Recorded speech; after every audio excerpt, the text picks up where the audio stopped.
Well, if you just joined us, welcome to round two of the CMSC MSS Cup 2021 and FIA initiative, jointly organised by Ceylon Motorsports Club and Motorsports Singapore for FIA Action for Road Safety.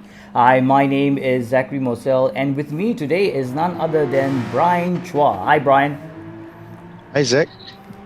Hey, I know we're a bit early right now, but it's good to see that Adam is on track right now, practicing. He just earlier just again was struggling just a little bit with the car, Oh, uh, just losing it there, coming down, coming out in fact of what we would usually call puhon. I see. One of the tricky corners. I personally feel it's a tricky corner. Double left-hander. You don't know where to lift off or you don't know where to throttle. Oh, but it just looks like he's struggling with the car a lot. So maybe he's Okay. just testing limits with the car. Is that natural for a driver to just whoa? Uh, I mean, if you're just looking at trying to see how much you can push the car, that could be something that you can try and do. But I don't think it's a thing that we will usually do. Unfortunately, I don't think that's what I would do if I'm on track. The But it looks beauty, like he's vigorously trying to warm up tires. I So know. potentially that's what. The beauty about sim racing, doesn't it? I mean, things that you can't do with a real sports car, but with this as well. But then again, it's always good to see the potential of e-racing. Yeah, definitely. So I take it you've raced on Spa before. Is this one of your favorite tracks then? Uh, I mean, I can't say I'm a sim racer without driving on Spa before, right? I mean, Uh-huh. Spa is an iconic track, and I think everyone who has done sim racing would have definitely driven on Spa. Definitely not an easy track because of how long it is. Uh, one mistake here, and basically you carry that mistake all the way through your entire lap. So definitely not an easy track, but I do love this track. Yeah, so little things like that, just making sure that you get out of the corner, turn one nicely, making sure that you are just getting right on the power at the right point, at the exact point. That's I feel the beauty of Spa. I was always wondering how much work is put into someone who's not driven on this. Oh, he's really going all over the place, isn't he? Slow down. That's good. Oh, I love it. Okay. Definitely a lot of work has been put into this. I'm assuming he's just testing track limits here and there, trying to Yeah. see how much he can. Or, But or it feels like Adam is trying to show us what not to do on track, even though it's e-racing. But nice bodywork, though, I must expect. Oh, now who's this right now? Oh, we have Shish.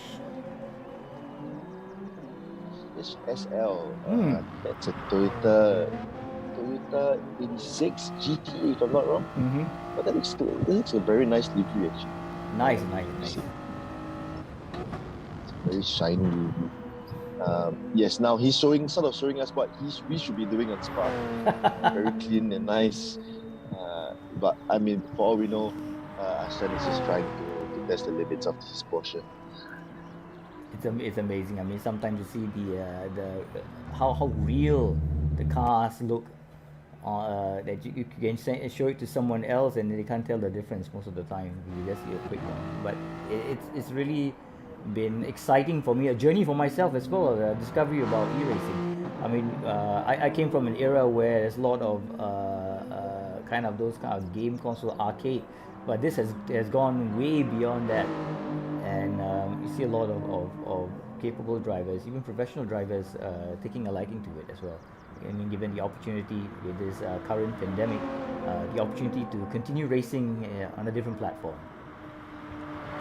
Definitely. I mean, with the likes of Max Verstappen, even Lando Norris himself, they are very prolific in the sim racing scene as well. They have their own teams that they go to, and these teams aren't small teams that they race with. So having them showing and using the example of sim racing as a good platform to practice, I think that's definitely something. It's amazing as well. So for today, we actually have two races. Of course, the first one we're talking about Spa, and race 2 is Sardinia Road Track A. But I must say, what we had a fantastic round 1, and there was one particular driver that took pole for both races. Have you personally met him? Ah, I saw the race result and I was quite amazed. But unfortunately, no, I've not met him personally. Not really, unfortunately, not really into this sim called GT Sport. Okay. Because personally, don't have a PS4, but I think Ethan is one of.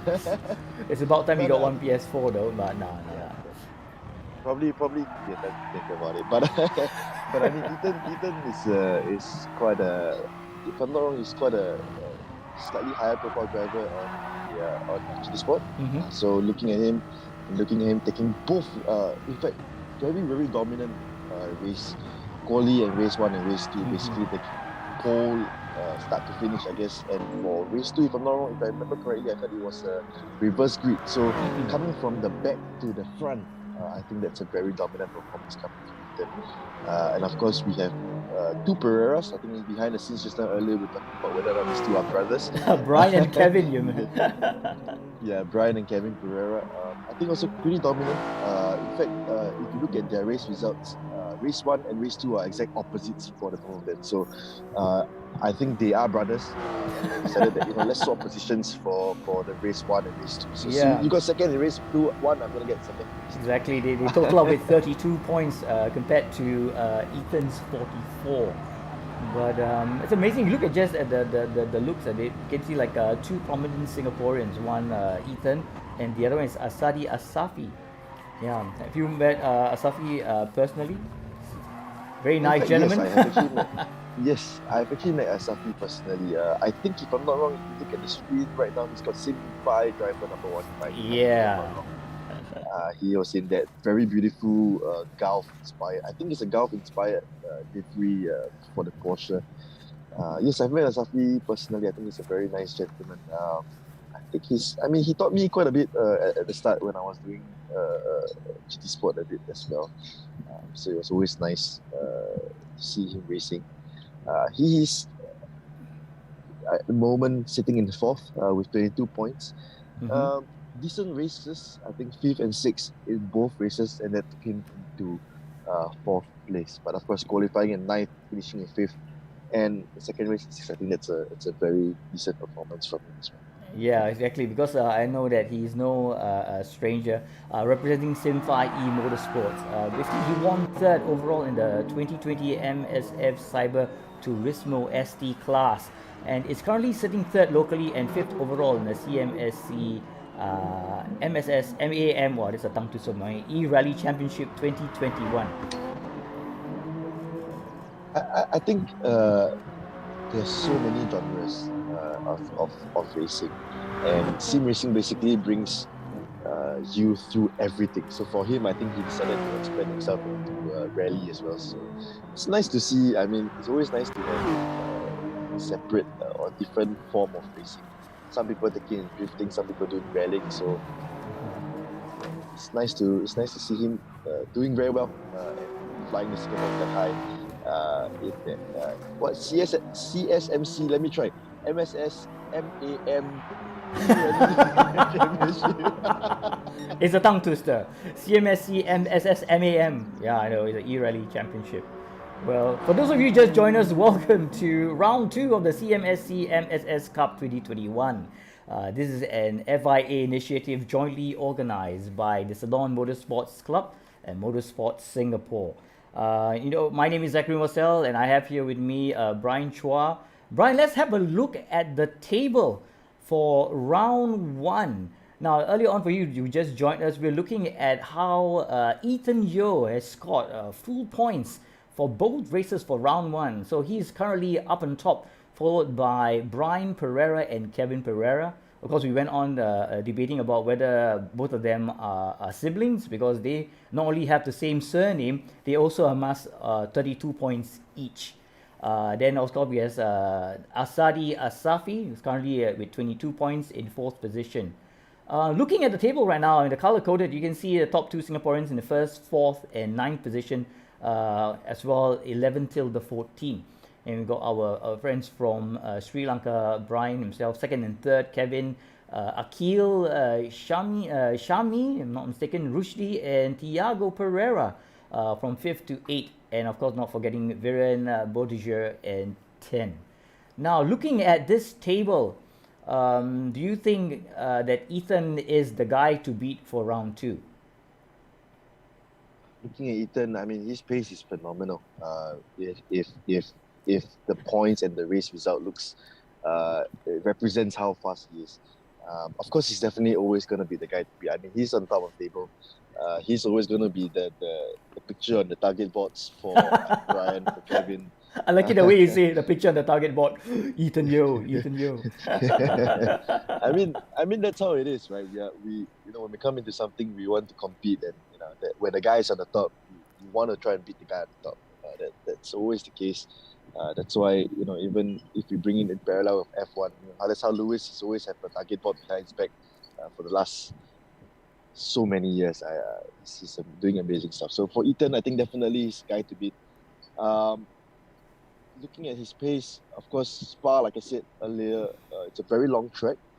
One mistake could mean a lot of different things. 7.7 kilometers long.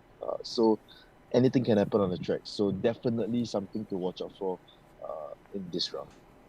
Right. I mean, it's quite interesting to see. But again, I'm always amazed at how someone who we have a couple of drivers, some no prior e-racing experience, given the opportunity to come on board to race with people who've got a lot of experience, and that's the only way to gauge how good you are, and how much more you need to work, and within a safe environment as well. That's very interesting to see, and it's amazing how it's progressed during this 2 years.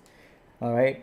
Okay, shall we move on? We're talking about that racetrack, the first racetrack. Okay, you've driven on it. I've seen it. Never driven on it. Had a hard time, like a tongue twister. Like they call it the Spa Francorchamps. Okay, number 7 laps. Okay, soft medium tires. This is what all requested. Race 2. We're going to Sardegna Road Track A. All right. So maybe Brian, would you like to take us through this circuit? Sure, definitely. And gladly will bring us through this circuit. I mean, look at this beautiful circuit. It's one of the classic Grand Prix circuit in the world. Definitely together, you think of Spa, you also think of Silverstone, Monaco, Monza, Le Mans, and Indianapolis, of course. And of course, this is a very famous corner called El Rouge.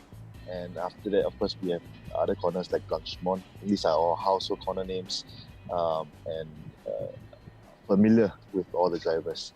It's located in the hilly Ardennes Forest section of Belgium. This circuit was first opened in 1921 and has been through several major changes, starting as a 14.982 kilometer circuit, but it's currently now a 7.004 kilometer.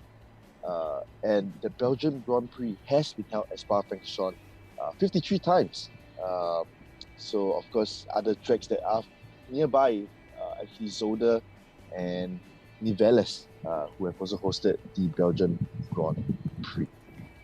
Right. So we can, if you want, we can actually even go through the track if we have some time later on.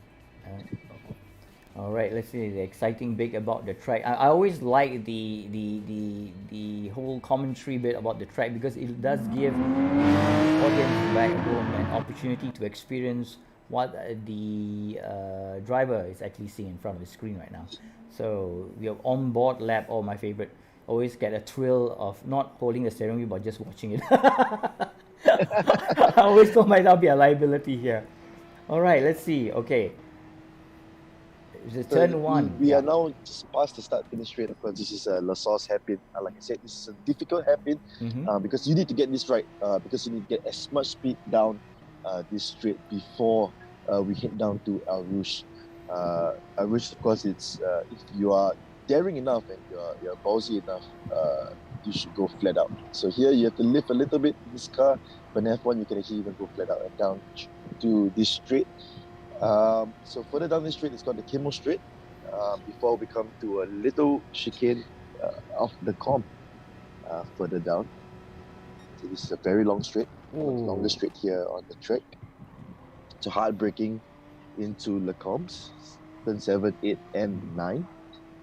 The right, if I remember correctly, combination. I'm confused already. As we now head down to this, I have no idea how to pronounce this name of the corner. I just like to call this turn 10. It's easier that way, yeah. Yes, it's always easier that way. And then, of course, now we will go into one of the slightly difficult bit. Looks easy but difficult double left-hander of Kuhon. Mm-hmm.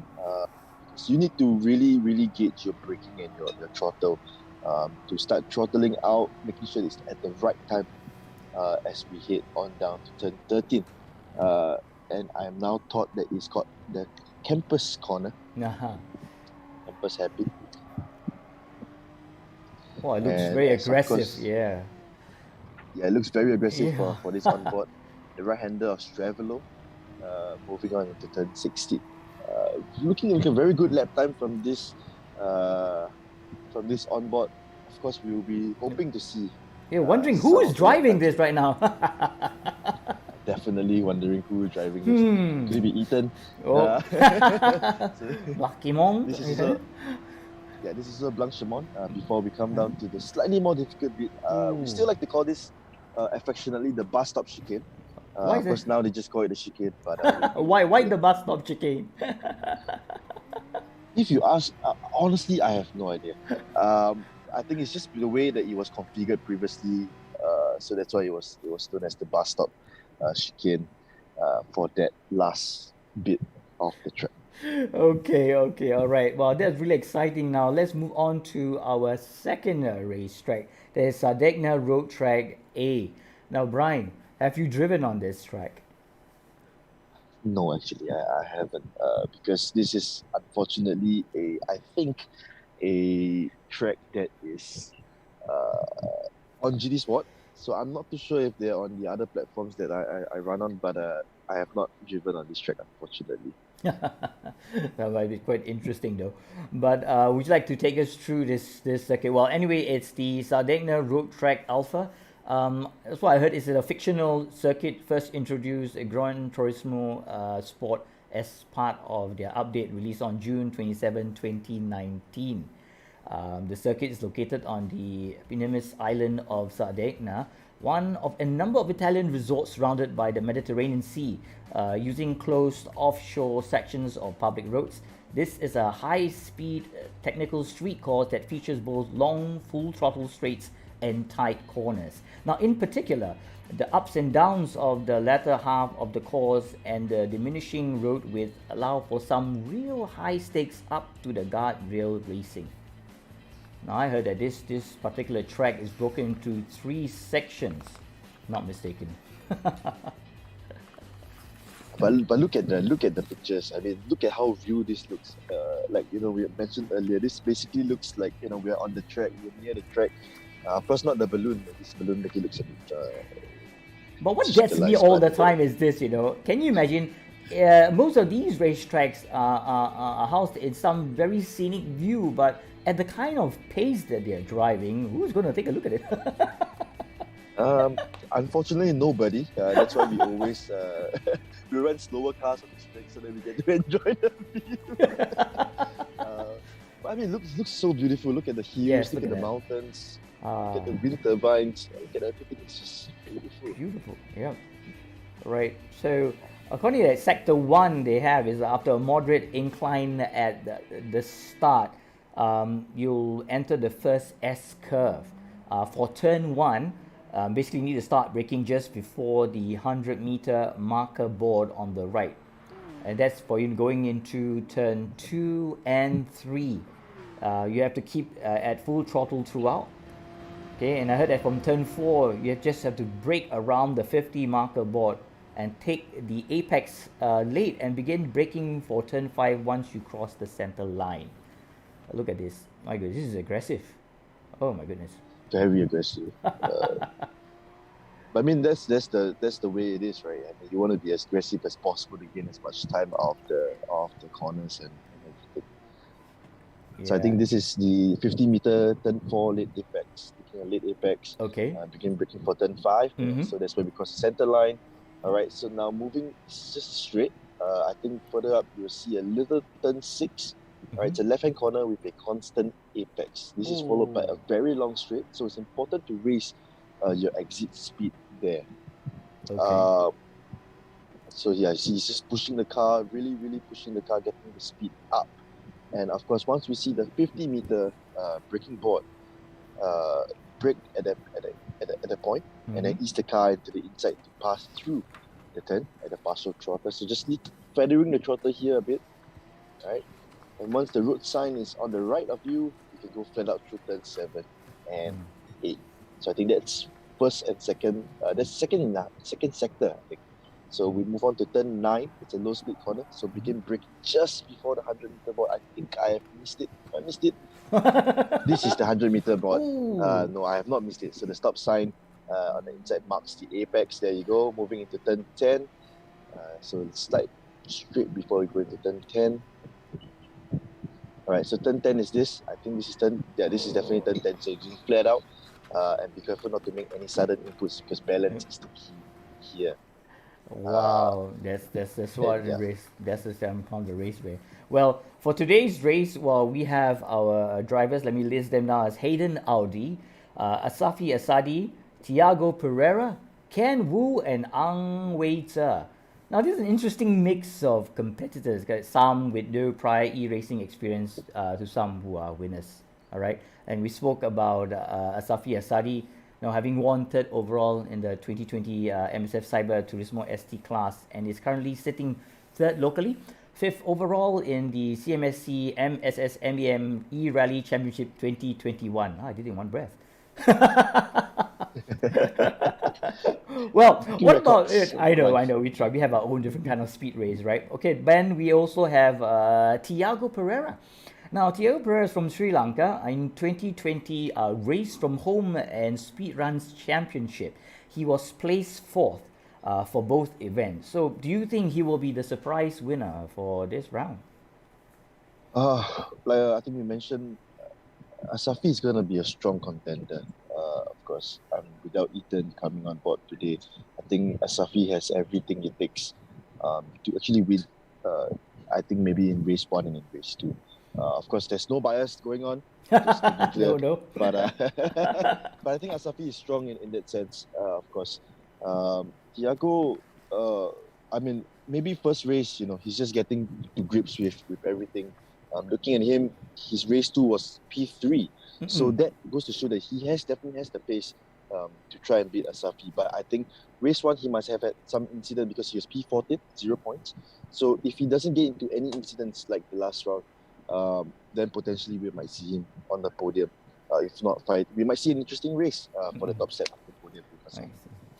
So, what would you expect these 2 races? I mean, like right now, we kind of predicting that if everything goes right, Asafi should be able to take it. But then you and I know in racing, in motorsports, it's never that easy. Things happen, so we have to keep on one look at that. Yeah, I mean, if it's always that easy, then the bookies don't have a job, do they? I mean, it's the way it is. I hope this is safe to say. It's safe. But yeah, definitely gonna be someone to look at definitely for the race. All right. Well, let's take a look at whether there's anyone on practice track. So just scary, the last thing we do, like there's no cars on practice track. Look at that. Yeah, people on practice track. Okay, who are they waiting up for? So currently we have Alwis, and of course got Simfire Driver 1, Karakoram, Adam, Kushan, and Hayden Audi. So currently we're looking at Alwis. What's his lap time? Out lap. Amazing. They're just testing the car and just warming up tires around there. Yeah, definitely. Okay. We're looking at Xiaomi Alwis. He's sitting a pretty decent lap time here at the front. So we might potentially see somebody. And Kushan Perez. Pieris. I think Pieris? Kushan Pieris? Yeah, Pieris. Pieris. Sorry if I pronounce your name wrongly. Strong lap times coming from every one of them.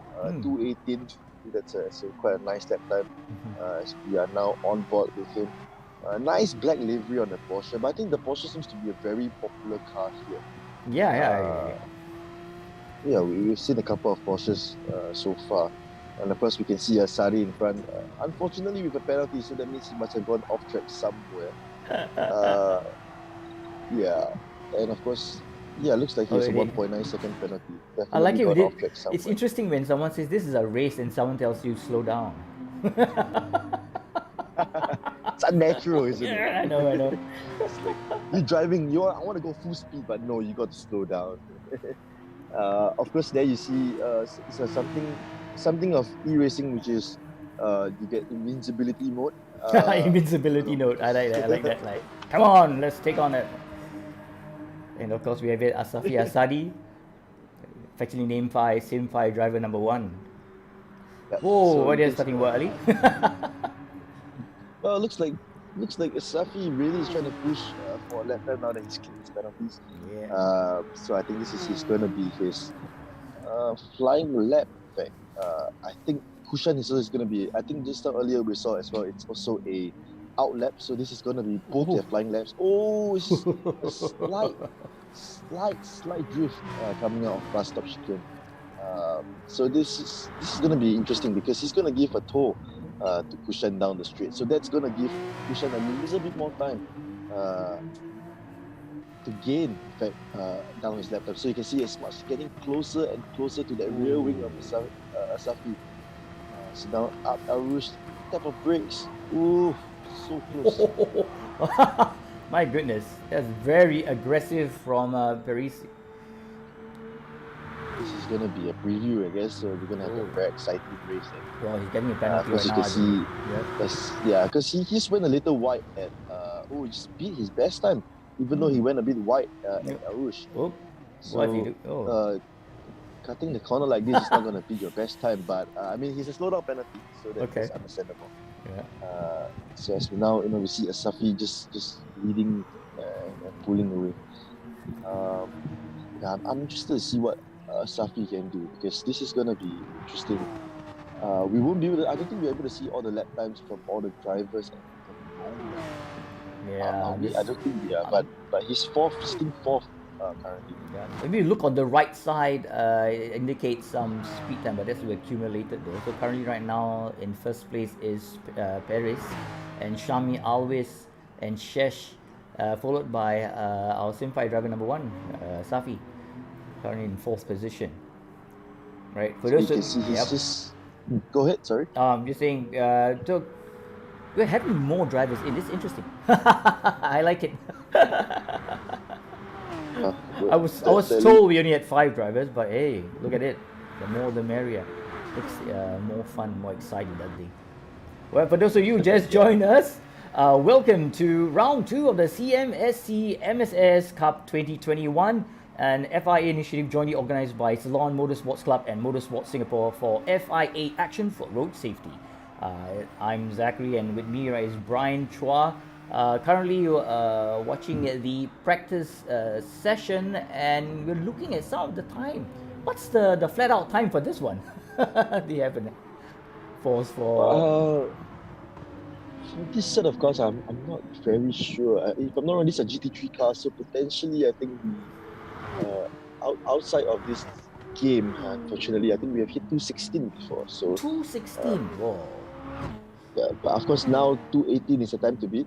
Looks like it. And I think Xiaomi seems to have beat it already, but 218.59 3. So okay, that's definitely not the leaderboard. So the fastest lap still goes to Kushan at 218.049. 218.049. Yeah.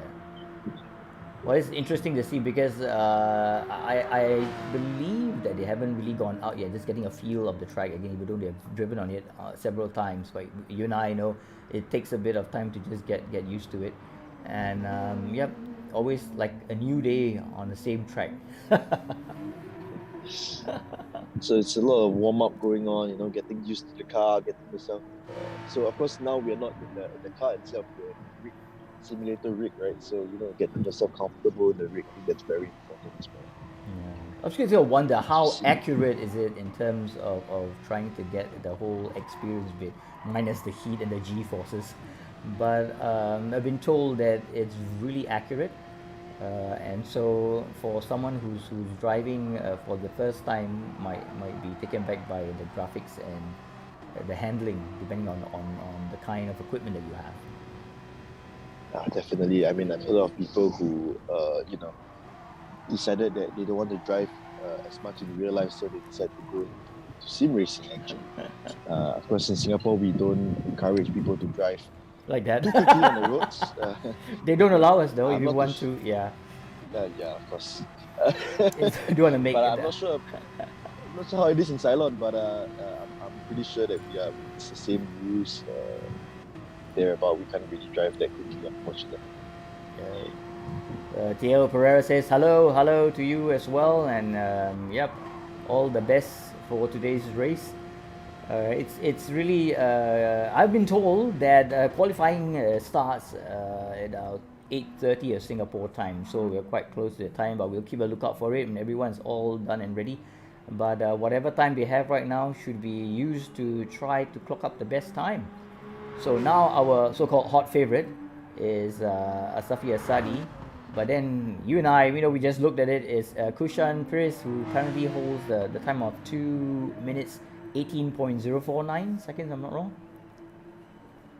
And I think just now earlier we saw him, improving in his first sector because of the toll that he was given from Asafi. So that's going to be very important. I'm not too sure what the qualifying format will be like. If it's a private qualifying, or if it's going to be a everybody on track public qualifying. So that would be something to watch, because if you are able to get behind the car down the straight, he improves almost a tenth from his timing. You can definitely gain a lot more time in this track. What is your personal experience driving on this track, Brian? Oh, this track, to me, it's the car that you drive is also very important. Mm-hmm. I think for me, I have not driven on this platform. I've driven on other platforms, and other platforms. Usually, I've been driving a Aston Martin GT3. So getting the grips with the car, getting the grips with the track, I think that's very important. And I think the other thing that's also very important, especially on a long track like this, is the focus that you need.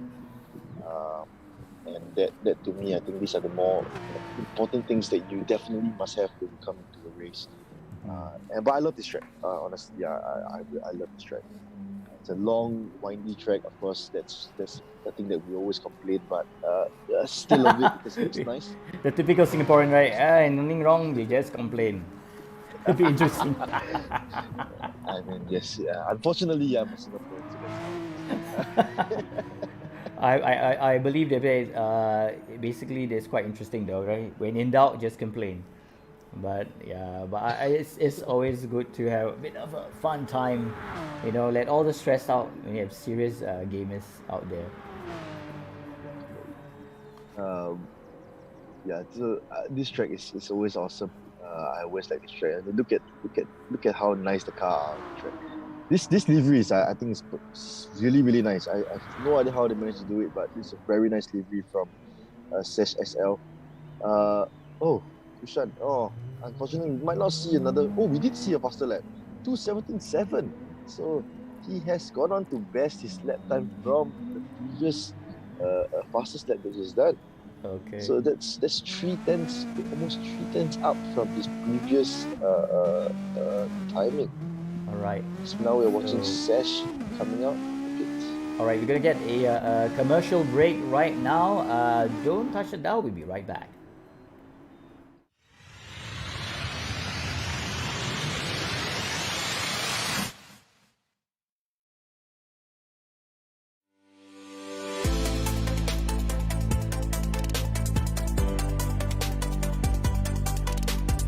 I'm Rob from Grip RS, and we're down here at Stanford Tires HQ at Lock Young. Stanford has been a brand that's been around since the 1930s, and they have an extensive network all around Singapore. Today at the HQ, we're going to give you a walkthrough tour of their workshop and talk about some of the products and services they provide. So here's the tire side of the workshop. So you can see a couple major brands that they carry are Falcon and Continental, which are renowned all over the world. Talking about tires, so you see a few customers getting their tires and wheels changed over today. And I guess we'll talk a little bit about maintaining the life of your tires. So over here you see there's tires being balanced to make sure that you don't get the vibration right on the road. And here's a laser alignment rig. So this is a state-of-the-art alignment service that they provide that makes sure that the tires you buy last the longest life that they can last. Over here you can see the rest of Stanford's facility, and you can see really how large their workshop is. Besides the tires, Stanford also offers servicing. So whether you've got a Continental vehicle or Japanese or Korean vehicle, you can bring it over here. So whether it's a minor service or something more major like suspension or other repairs, Stanford really offers a one-stop motoring solution.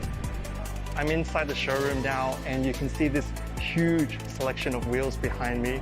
I think when I'm modifying a car or want to customize it to my look, the biggest visual impact is to change the wheels on your vehicle. So any JDM enthusiasts will recognize these names like Rays, like Wed Sport.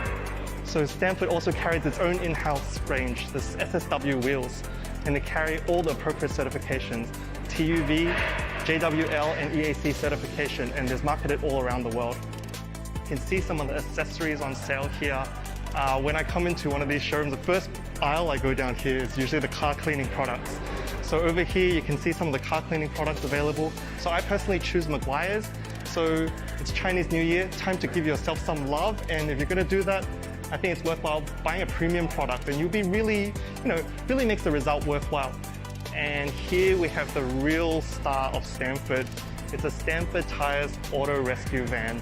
So I think when it comes to driving, the most unglamorous part about it is maybe being stuck on the expressway late at night, or maybe it's early in the morning when you're going to get to work and you've got a flat battery, you can't start. So we talked about Stanford's service. So they've miniaturized the whole thing into these 5 meters here, and they'll come to you any time of the day.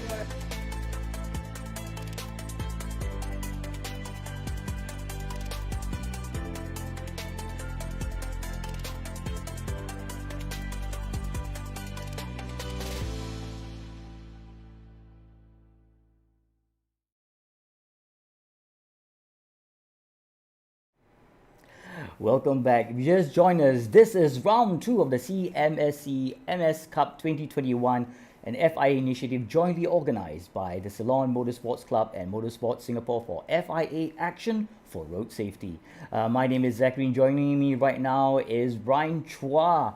Brian, maybe let's talk about the race format currently. Now, we know that the drivers are all nominated by both ASNs.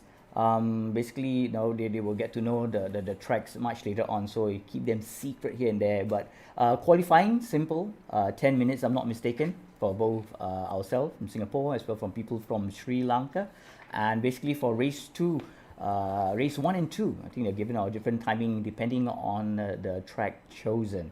Now, I mean, as a racer yourself, how much time do you actually need to prepare for a race if they're going to withhold the information from you and they say tell you on Friday or something like that? And assuming the race is on Sunday or yeah, I would assume that all races are on Sunday. Wow, I'll take it that races on Sunday. Yeah. I think once the track is released on Friday, I think it's full out practice from Friday all the way to Sunday, because you want to get as much time as you can to practice for the track. I mean, for me, when I do races, when I race on Fridays, my Monday to Thursdays are usually packed.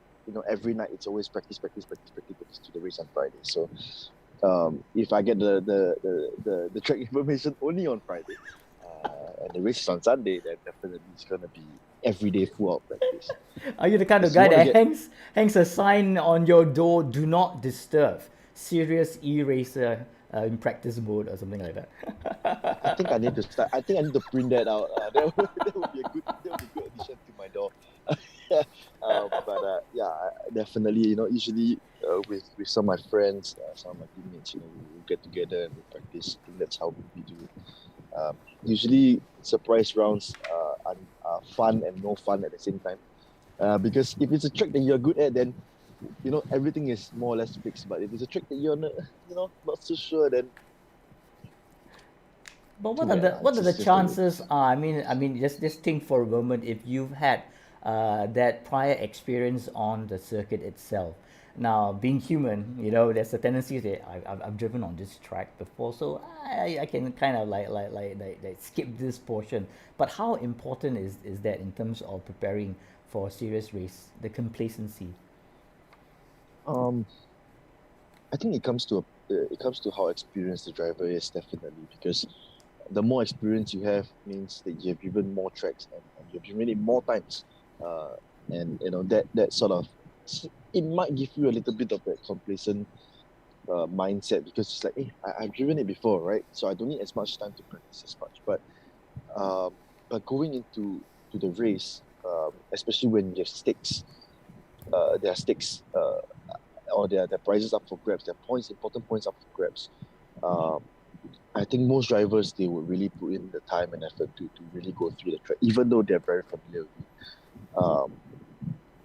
Of course, like I mentioned, if it's a track that you're familiar with, it's always good, right? But that also goes to show that you need to really put in that much more to make sure that you get the personal best lap times each time you go onto the track. Well, is time management a very important thing right now? We all know that if you're a full-time race car driver, that's your job. But of course, e-racers now they juggle with work at home, family at home, so everyone's using the same thing: internet bandwidth, sound, time. It's quite a different kind of experience for an e-racer to be able to kind of like stay focused, knowing that okay, I've got to race this time. But then you have all these additional responsibilities at the back of your mind. As a racer, I mean, how would you deal with all that? Uh, I mean, fortunately, if it's weekday races, usually it's in the evenings. So, It's a blessing, right? It's like yeah. someone like, okay, all of us are family men and women and whatnot. So when's the best time we can set a race when the kids are asleep or they're unwinding or they're doing their homework and I get some piece of a couple of hours just to race. My Yeah, me time. definitely. I mean, for me, usually it's after hours, like 10 p.m. onwards of practice. So that get rid of family being needing to do their important things at their meetings or their study. So for me, it's just that's my time to practice. I can make as much noise as I want. uh, but that's why it's usually later into the evenings, at night. So that is how so far that's how I've been doing it. Okay, well, it Uh, seems that you'll be very successful on that. Well, but anyway, let me cut you here. I think we're gonna jump straight into qualifying in a few moments.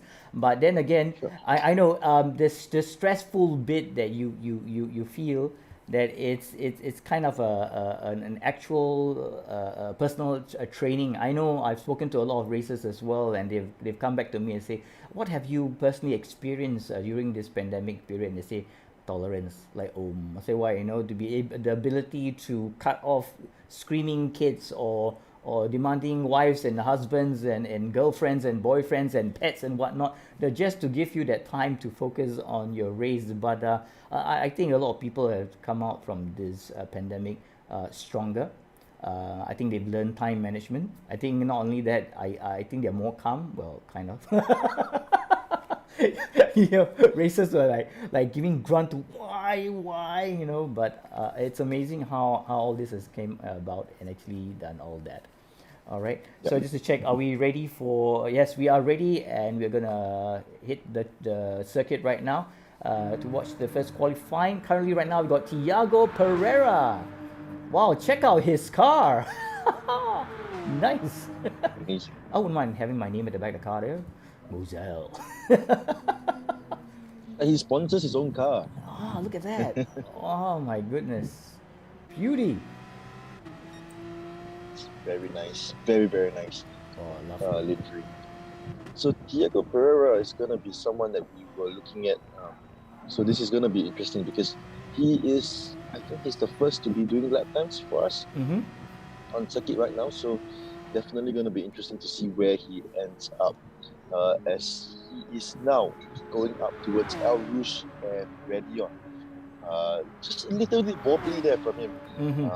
but still looking very, very strong coming out of that corner down Camel Straight at the moment. Looking really, really very good. And as you can see, please go out onto the track. Yes, please, we want to see more cars on the track. Exactly, more car. Tiago say, "Oh, this is my opportunity. I'm the only one on the track. Let's go. Let's do this." Clean track, clear air. That's always the best. As now we see Edmund coming on. I think this is also his first flying lap. Oh. So we can see that on the right side he's done a 2:27. So that's the out lap. Basically the lap that he comes up from the pits, and then down it's the flying lap that he's going to be doing.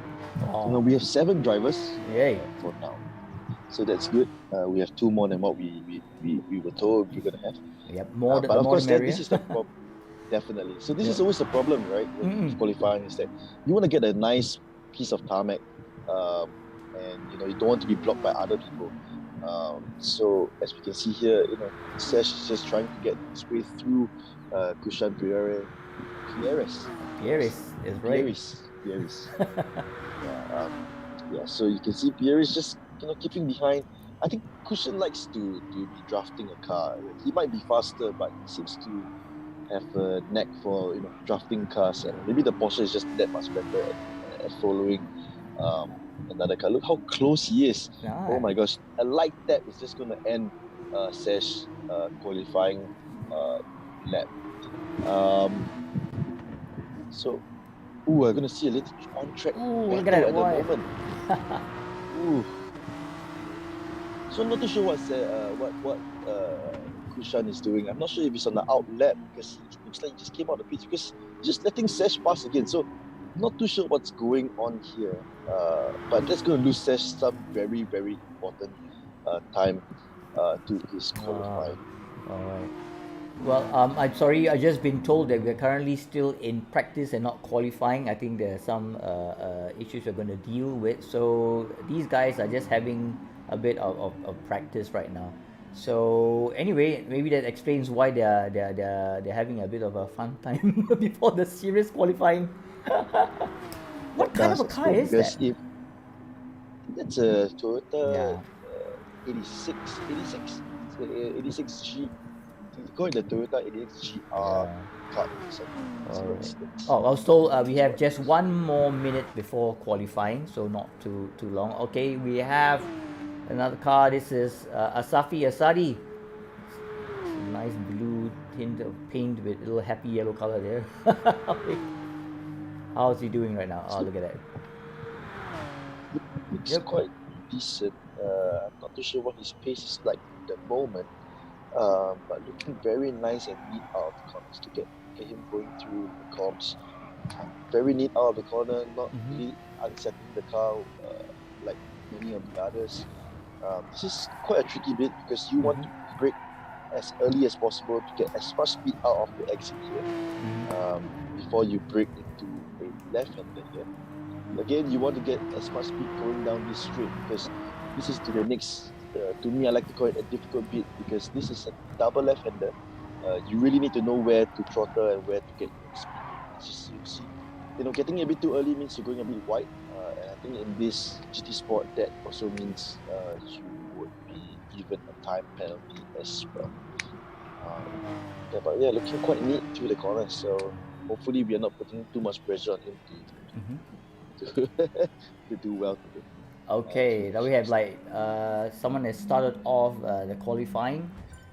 Alright, here we go. Qualifier. Of course, we know that the qualifier is going to last for 10 minutes. We have all our participants getting ready. Got Tiago Pereira, Adam, Hayden Audi, Karumai Kushan Parisi, Karakoram, and of course Asafi Asadi. Oops. This is the bit I don't like about sim racing, when all the cars are merged into one. You'd be surprised. We actually do that a lot when a couple of us are driving. Where's the reality then? Yeah, true. We have done pictures of cars merging in 3 ways before, so that's something that we like. But I think this is also some problem. This is a small little issue with qualifying. That is, everybody is now just coming out together. You want to get as much clear air as possible. So Kushan has gotten the most important, but he has a penalty. So unfortunately, he'll be overtaken by both Pierre and Adam. Oh, just pushing Adam a little wide there. So it's not what you really want to see as Kushan goes into the wall there, unfortunately. Of course, now the tires are very cold. I Mhm. think that's what some of them are, you can see them weaving side to side because they're trying to get heat into the tire. All right. And you can also see it's a Porsche dominated. Yes. Sure, we have Tiago, Asafi, Adam, Hayden, Karakoram, and Paris. So currently, right now, we have Tiago. Just to take a quick look at the timing they have, but they've got 8 minutes and 32 seconds remaining just to qualify. Well, looking at it, who do you think is doing a fine job? Tiago Pereira seems to be quite confident right now compared to what he did in the earlier practice round, with better control, better grip. Definitely. I mean, looking at Tiago, I mean, like you said, look, nice name on the car. I love that you have, but he looks like he's very, very. Kaching, kaching. Yeah. Talk about He looks the like he's having a good time with the car. yes, Not much sliding here and there. true. But I think I would think Kushan would be a very, very strong person to be taking qualifying pole. Mm-mm. I think we have seen the pace from him 217 earlier during practice, so that's something to watch out for. But Tiago is also quite strong, so we might get to see Tiago, Safi, and even Pieris fighting. Yeah, for that top in spot. round one, Thiago came in seventh in this qualifying round. Of course, in race one, he came in 14th position and basically third in race two, reverse grid. So yeah, you might say he has an opportunity. Like we all know, in racing, anything can happen.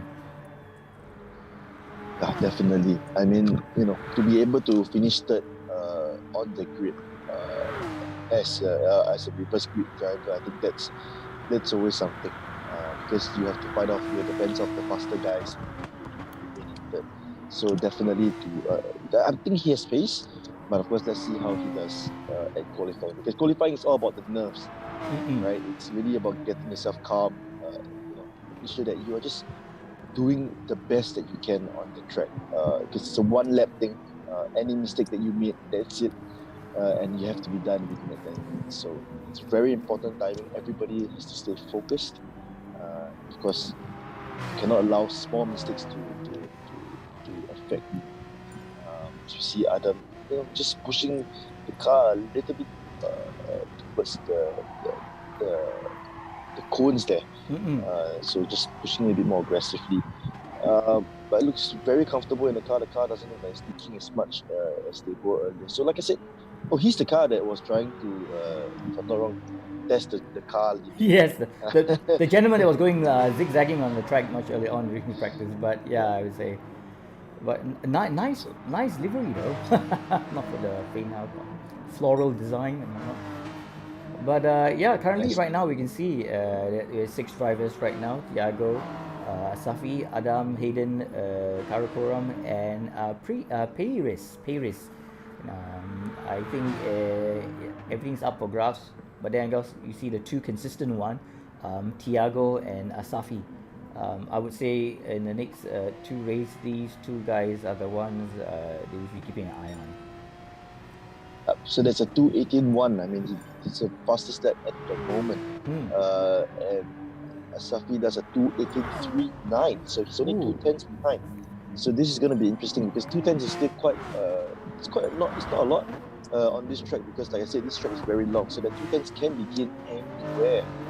And Kushan Perez go fastest with a 2:17.8. So he has given himself quite a bit of a gap to the rest of the field. So we might potentially see Kushan on pole today unless Thiago can get a faster lap time out of his car. How much, I mean, the kind of experience that they're going through right now, I would say, okay, 6 drivers on the track, quite good. I mean, usually you have more cars and more to look out for. So I would say it's less of an obstacle right now. Only 5 other drivers to beat if you're considering someone as fast. So I would you say that someone who is very quick off the mark and has the car to maintain that pace would stand a chance of getting pole. Definitely, being able to get yourself their banker lap, as they like to call it, and get that fastest lap in is always important. So I think Perez has done that. I mean, we did see a bit of his pace earlier during practice session. We saw him go into the 2:17s. So I think that is what he's planning to do. I mean, this lap I think he was already down 600ths of a second from the first sector. So so having that banker let in, it's always going to be important. So Thiago, right now, he just needs to keep pushing, keep trying to gain that 3 tenths. Because 3 tenths in a 7 kilometer track, it's huge. I mean, it's minute rather compared to any other circuits. But as we see, Kushan just going a little bit faster now on the second sector. But yeah, definitely important to get your banker let in and having the car under control, getting the fastest lap early. So it's So I you can don't see it's like him- the situational awareness for drivers. I mean, in very close competition with cars all over the place. I mean, it's such a stress. I mean, I have never been in that position. I mean, you've driven before. How intense can the stress get? I think to some points. So I do race my friends, right? So whenever we race my friends, sometimes it will come to a point where certain people will be screaming, sometimes in frustration, sometimes in anger of someone blocking them. It can get quite tense during qualifying session, especially. And messing up one corner, like I said, it's gonna affect you mentally, regardless of how you take it. But definitely something to. Yeah, it was a quick change of tires by Diego Pereira. Maybe just trying to test out the soft and hard tires. I'm not too sure. Maybe just to test it out, I would say, because you're got Maybe less get the than 2 fresher meters. tires. Yeah, I don't know. What kind of tires? I mean, you got to explain to me that I'm quite green about this. Tires, the tires are tire for a Um, layman. Okay, so the soft tire is the softest compound available to all the drivers. So the softest compound basically is the one that lasts the shortest, usually, but it's the fastest tire. I see. Because you get as much grip as you can on the track with the tire because it's soft, right? So it sort of like melts away. It melts nicely at a good temperature. Let's put it very layman-y. So it melts very nicely with the tarmac. Of course, other motorsport guys would probably flame me for saying this, but so that's where soft comes in. And soft usually is the tire for qualifying. I see. And you always go for the softest compound. So medium compounds are good because you want to go long. And if they require a pit stop, you would definitely want to go on the medium tires and then a soft tire for that, depending on how long the tires can last on this track. But of course, mediums and hards are harder compounds. Yep. So harder compounds, you burn off the rubber slower, and then you get a longer race distance with that set of tires. So pitting less basically means you gain more time out of pits. I see. So that's always the plan. Yeah. Okay, that's cool. But just take a look at currently right now, Kushan Perez has clocked 2 minutes 17.781. He's currently number 1. Oh wow! Eye opener. Yeah. We didn't mention him at all in our pre-qualifying Yes, segment. that's right. So he's gonna be someone to watch for. We mentioned Thiago, we mentioned Asafi, but yeah, surprise! Surprise! Well, I believe each race will always have a dark horse coming in from nowhere. But then again, we need to know more about this driver. But then again, he's doing really well currently. And I think we have a race in our hand. It's going to be really, really tight and close. Looking at it, there's only 6 cars. And our first race is approximately, say, 20 minutes. And wow, 20 minutes is going to whiz by pretty quickly. And yep, we have Hayden Audi. I don't know what's that symbol called that is topping up fuel, I think. Yes, I think it's topping up fuel and changing tires actually. I just want to jump in and say that Kushan just did the best first sector. And unfortunately, if I'm not wrong for Kushan, I think he missed the qualifying. I'm not sure. Please, let me know if I'm wrong. But I think he missed the final lap for his qualifying. So 2:17 might be the time that he would set for that provisional pole position. But Mhm. Thiago is really pushing. He's basically cruising around the track now. He's not even pushing anymore. So yeah, he definitely missed that final lap for qualifying. Thiago really pushing the car right now. You can see really, really nice and neat through the corners with the new tires. Yeah, like This is the campus. mentioning much earlier on, he's actually definitely going for speed right now for this, just to get the best clock with the best flat tires. Soft tires, Definitely, speed, got that.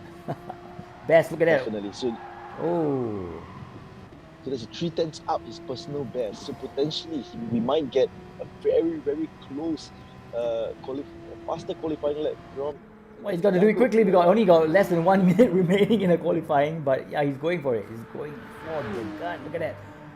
Ooh,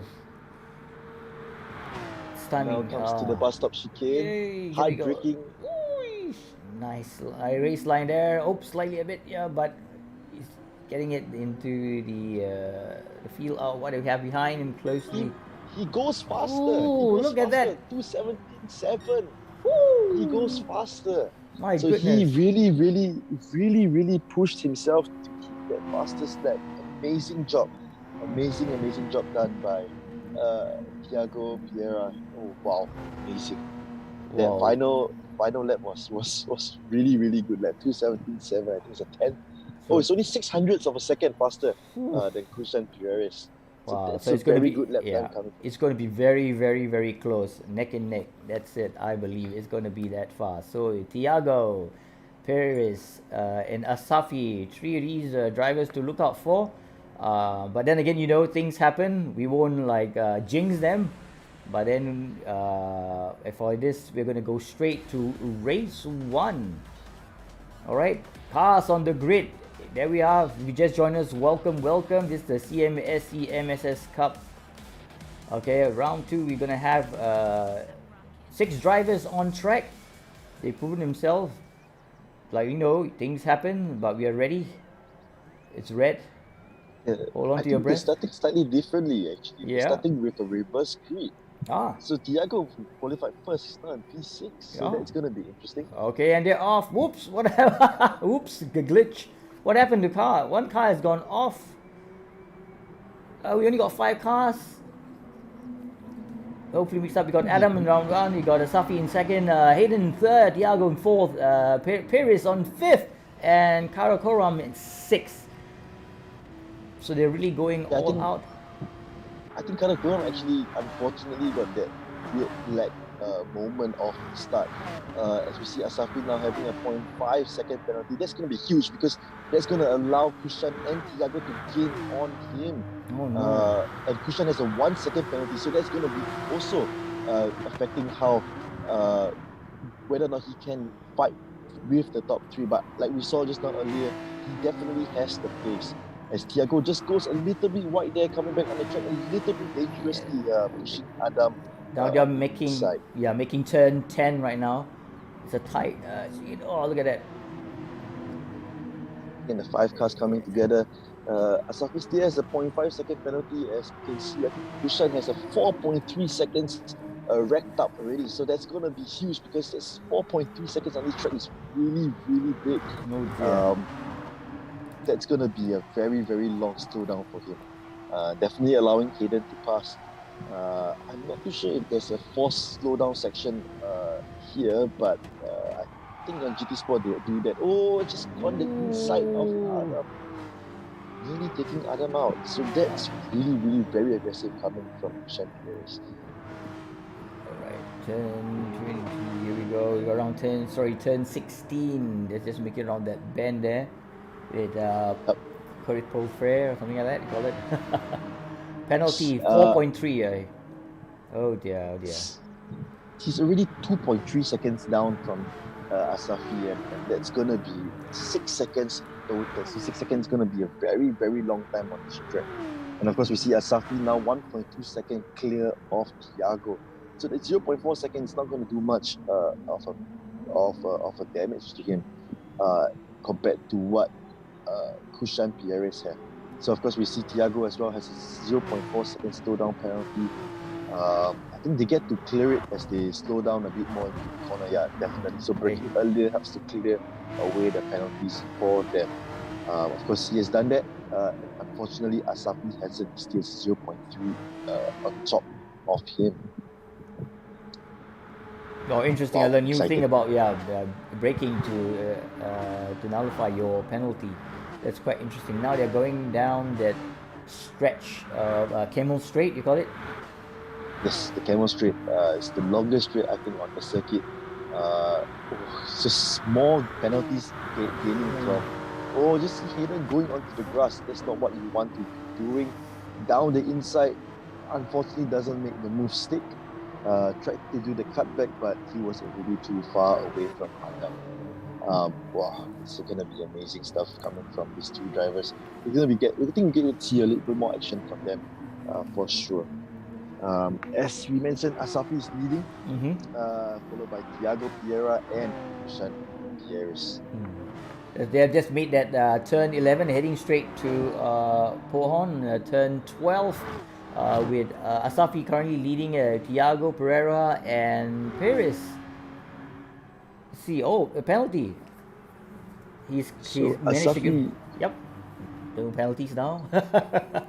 Yep, Asafi's managed to get rid of the penalties as he goes through the corner. So he must be very experienced with GT Sport, because I mean, it's a little thing that you want to know, to get rid of that penalty. Because looking at Kushan Pierres, that 4.6 seconds is going to hurt him a lot if he doesn't start to get rid of those penalties already. And if he keeps racking up those penalties, well, he's just basically out of contention to fight for first.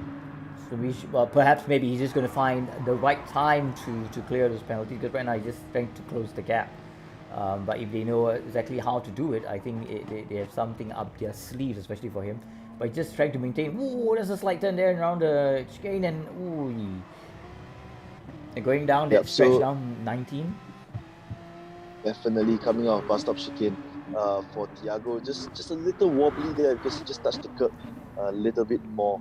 As you can see, Kushan trying to clear away his penalties as he goes through the first corner of La Sauce. Getting very close to Thiago at the moment. Will we get to see a move on the Camel Straight would be interesting. As we see Thiago struggling a bit with the car coming off Rouge. But of course, as we mentioned, he has a 3.2 penalty. So even if he were to overtake everybody, he still has to find a way to slow down enough to clear the 3.2 seconds. Oh, there's a slick move by Prisi. Oh, look at that. Oh, oi. When they touch, so very, very nice move on the inside. But Thiago with the cutback trying to get back, and now having the inside line to Pierres. But Pierres now takes second place. Very, very, very ballsy move from Pierres out of the corps. Well, I can see Pereira keeping a very close tab on Perez, just hanging on to that lead is drafting him, I suppose. But like you said earlier on, he's got to get rid of that 3.7 penalty points. If not, it's going to hurt him much later on. But I suppose being quite experienced, he'll know precisely when, but I would say not the time right now. He's just trying to keep up the pace. Look at Asafi, he's really pulling away. Yep, so the more that Pierres and Thiago are fighting each other, the more Asafi is just going to keep pulling away, because that's just going to give him a lot more free air in front. He's really got free air in front to be pushing, and he's really been doing a very, very good job of keeping that first place. So you can see Thiago not giving up, still 2/10 behind Pierres, just keeping himself in the slipstream of Pierres. Oh, going on the inside. Very tight move. Just light touch. Wheel banging there. But of course, Pierres still got the inside line. So that's the best line to take. But I think he had to try to clear away some penalties. So he break a little bit earlier compared to Thiago. So losing that second place back to Thiago. Oh, amazing stuff. I know. Ooh, look at that. He managed to bring it down to 3.3 points, but it's slowly keeping pace. Oh, but he's only got 3 more laps to do this, and just sliding out of the corner right now. So he has 3 more laps to clear away his penalty. So I really don't know if he can actually clear away those in time. to catch Asafi in front. So potentially we might see the final positions being set at the moment with Asafi right out in front, Thiago and Pierres, unless of course something happens. Let's not jinx them. Let's get our fingers crossed now. Currently, they're coming down. They came on straight into Les Home. They got turn 7, 8, 9. That's a tricky one. He actually slows them down a little. But then again, whether our friend will be able to knock off those penalty points as we speak. Currently, 5th and 6th, you have Adam and Karakom. Quite a distance from 4th to 5th, isn't it? Look at that. Yeah, definitely. But like, as they are fighting, it basically gives Hayden just a lot more time to pull away in his Toyota. I think Karakoram Yes. done a very good job because he had that little glitch at the start, if you remember. Yes, that's right. But being able to catch up so close to Adam now, it's really, really something. So much faster than Adam down the straight.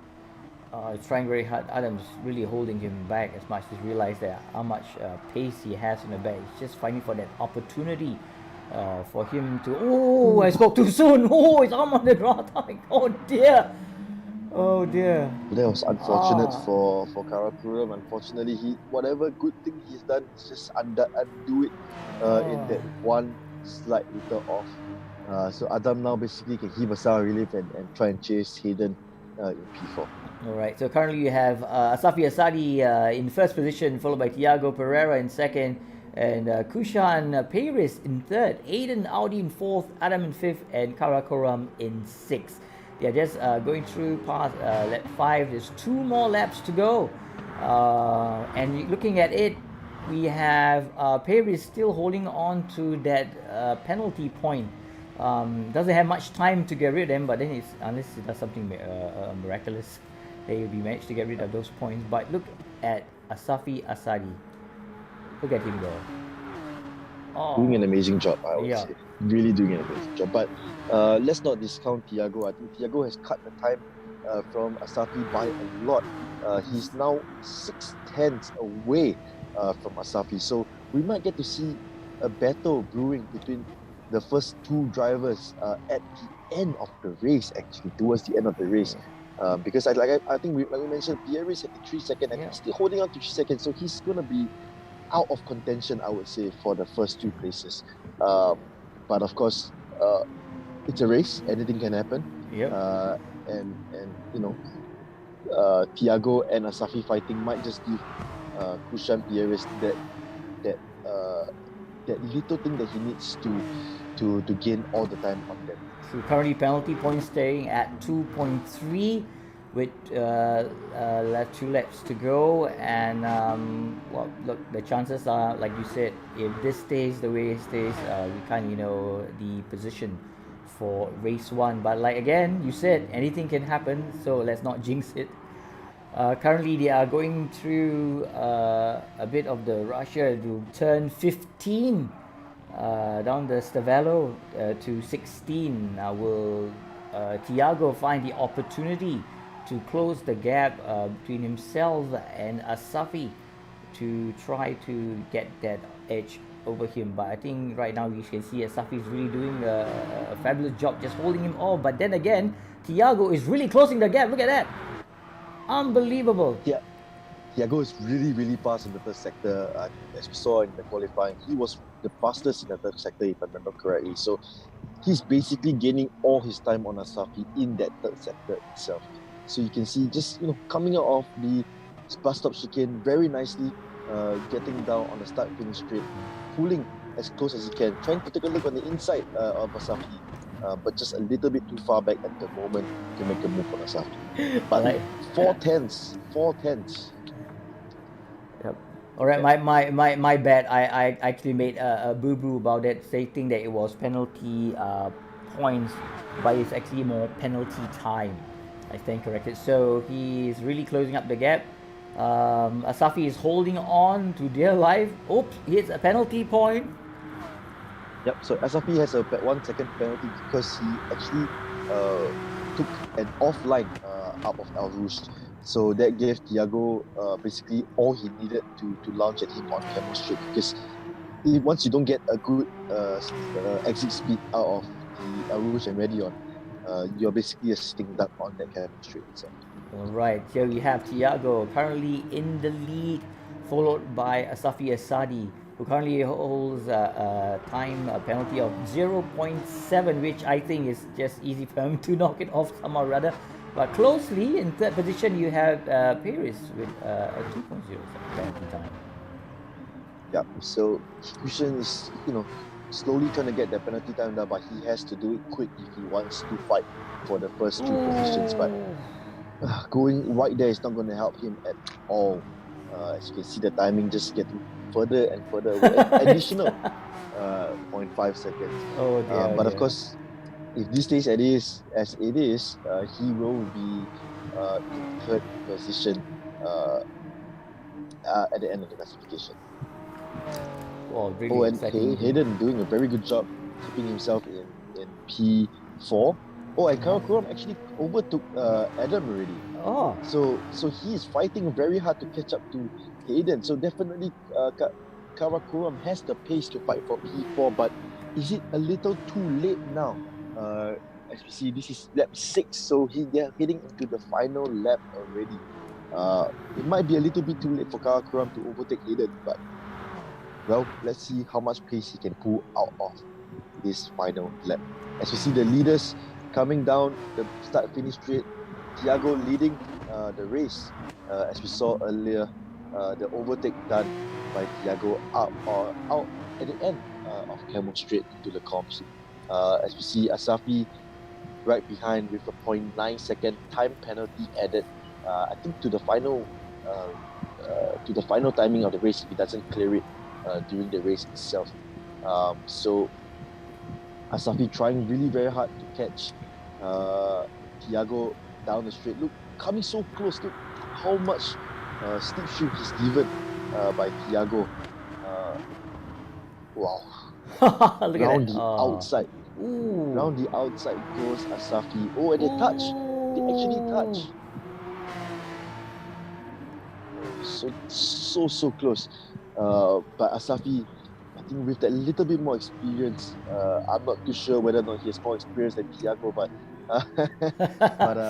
with the experience of I think driving in GT Sport more, you can see that he just put that little overtake over Thiago, and now Thiago is trying to find all he can to overtake back for the first position. You definitely don't want to overtake and pull on, because if you go wide, you're just going to incur more time penalty to yourself. So you can see they are both very neat through this place. This corner. Why did I say this place? So with that, it ends. If Asafi doesn't pull 8/10 off Thiago, well, unfortunately, that also will still mean that Thiago, even though he's in P2 now, he will get P1 of the final classification. But of course, that's up to the race directors and the stewards to decide. We are merely the commentators for the race. But you can see Thiago really catching him at the final sector. Like I said, he has a lot of pace coming in the final sector. Will we get to see a move at bus stop? Oh, as Asafi just struggles a little bit. Excuse me. Trying to cut the time penalty, but you can see Thiago pushing very, very hard out of bus stop. Can he get? What? He caught him there. Oh my goodness.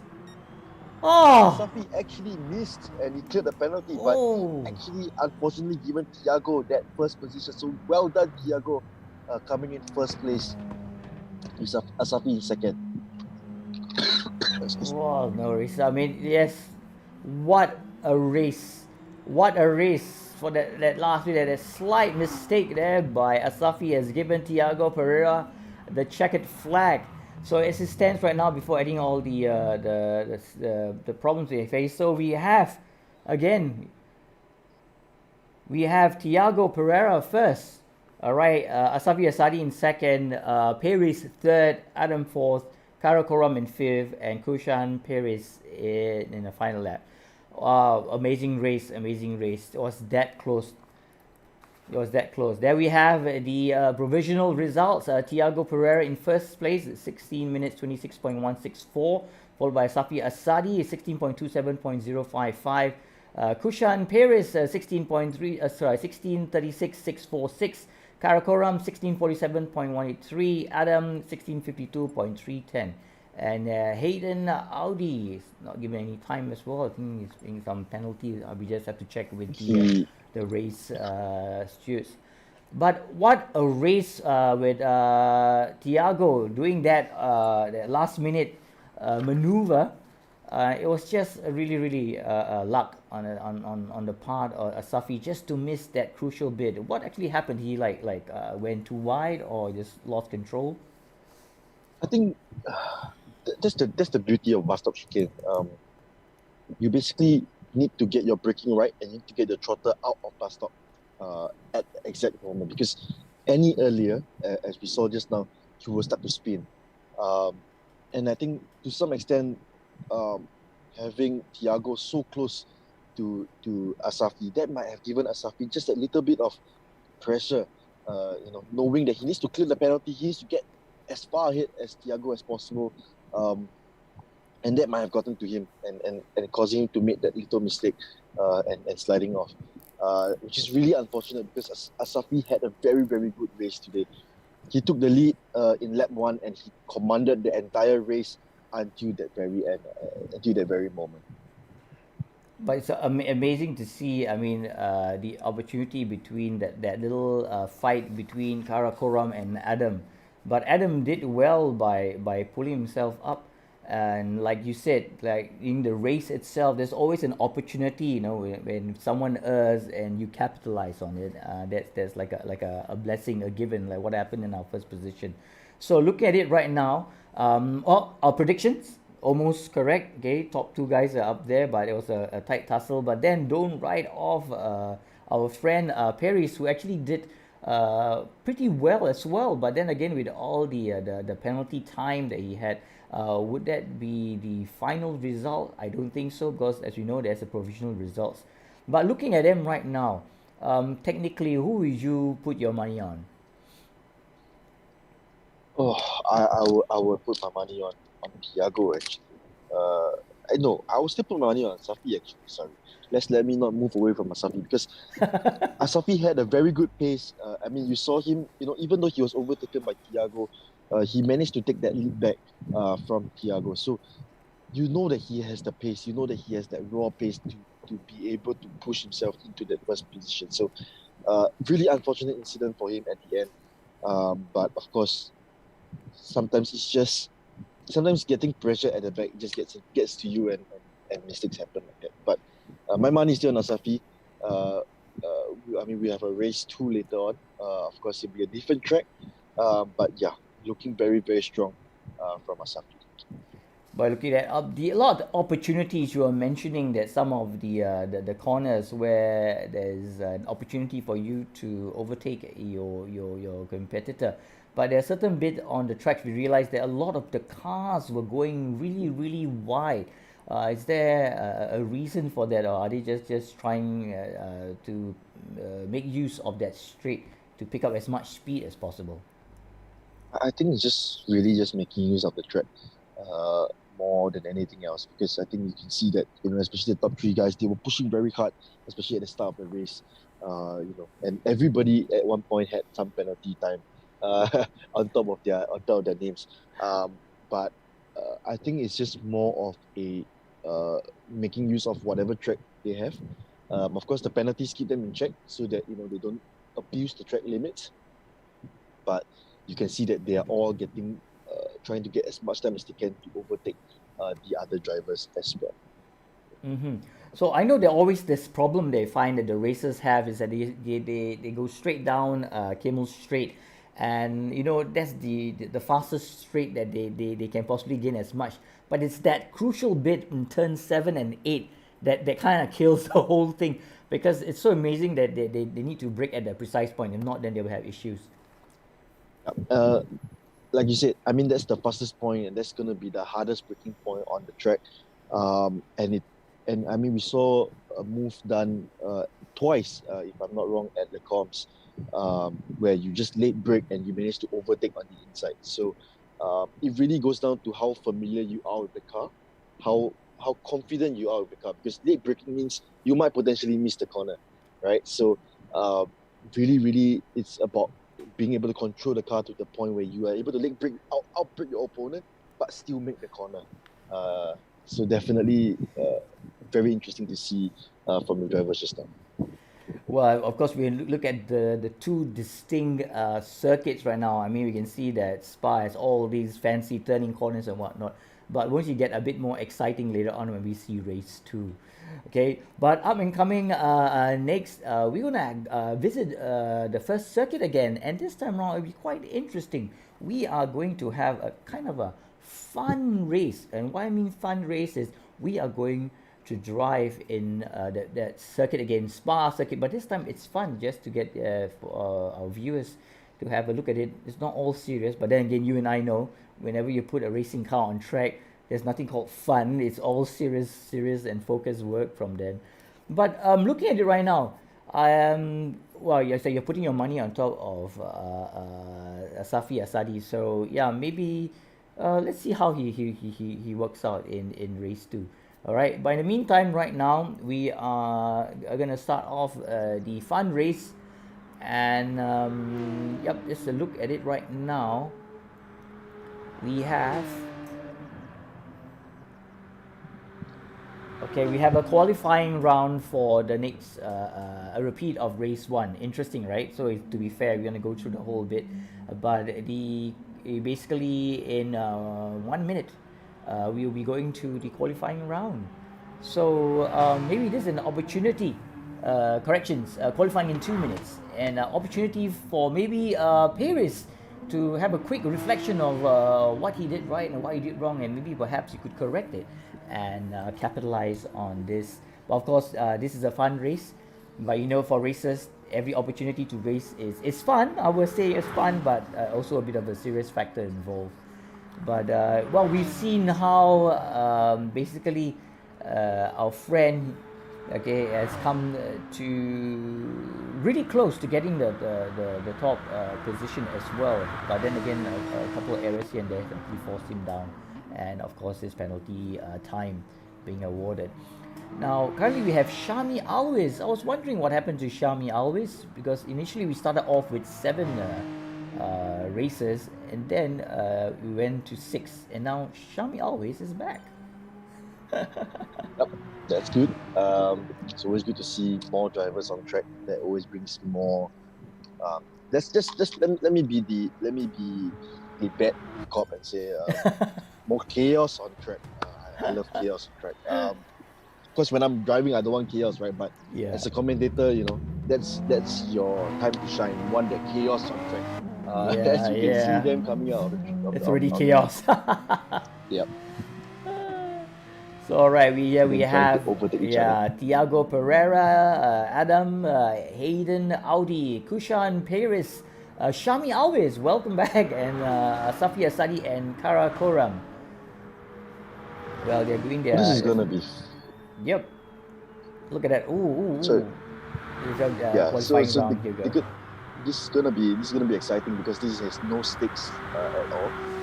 It's like, you know, you go into a poker match, you play with like zero blinds and everything. So this is gonna be exciting because would the drivers just give it everything they got just to make, you know, just to have fun, or would they decide to be a bit more serious and drive a bit more cautiously like they did now, or in the actual. Is it the can we put it the actual race and the fun race? Like, you know, that makes a bit more difference. But yeah. Yeah. But I would say maybe I would, if personally, if I were a racer, I would take this opportunity to show that maybe for the first race, the actual first race, I'm doing the second race, the results could have been different. You know, if cards were played well and less mistakes on tracks, but then, you know, under pressure, things happen. I mean, we all know that qualifying is just to see how fast you go around the track. But then again, the actual race, you know, a lot of factor comes into play. You know, and choosing your tires, you know, getting some unforeseen accidents or something like that. Incident does have a detrimental effect in your overall performance. But then again, like you said, fun. Let's take this fun race and see how they perform. Like they said, will they like be resting, or would they actually go all out? But I would say they'll go all out because it's not a long race. Looking at it in terms of the race, it's 20 minutes. All right, it's pretty short for racing, I must Yep. say. Yeah, 30 minutes is quite short actually. I think the minimum that I've always been doing is about at least 30 minutes to an hour. So 20 minutes is quite short for a race. But of course, it's always exciting to be racing. Always cherish every moment you get to race because, you never know when the borders are going to open up and your sim racing gear might just be at the corner collecting dust. Yeah, true. I mean, if looking at it in that perspective, it does really help in terms. Can you imagine if they didn't have e-racing, and the drivers most of you were doing chair racing and whatnot, and the skills and whatnot will get pretty rusty. So thank goodness for e-racing. At least there's some form of exercise, I would say, for you to just get familiar with the processes and all that stuff. But then again, yeah, can you imagine if you really had that full rig that actually has that actually moves? I mean, it'd be interesting. The motion simulator Yeah, is something just like else. those simulators on aircraft, and it's an Yeah. amazing use the opportunity. But then again, not everyone has that opportunity to have a piece of real estate in your home where you can safely place a rig with a huge "Do Not Disturb" sign. Big child playing racing something. I'm not so sure. But then again, it's yeah. Trust me, it's not like I know some my friends personally. They've turned their bomb shelters into a little mini arcade area. And yeah, it kind of keeps the sound off and the kids away as well. Yep, definitely. Door is a bit heavy for the kids to open, so that's a very smart move there, indeed. But yeah, I mean, sim racing I think has brought about another level of racing. I mean, I'm not sure if I can name other series here, but we have seen, even like Le Mans, Mhm. the actual real life Le Mans last year going virtual. Ah, So it goes to show how much has changed over time.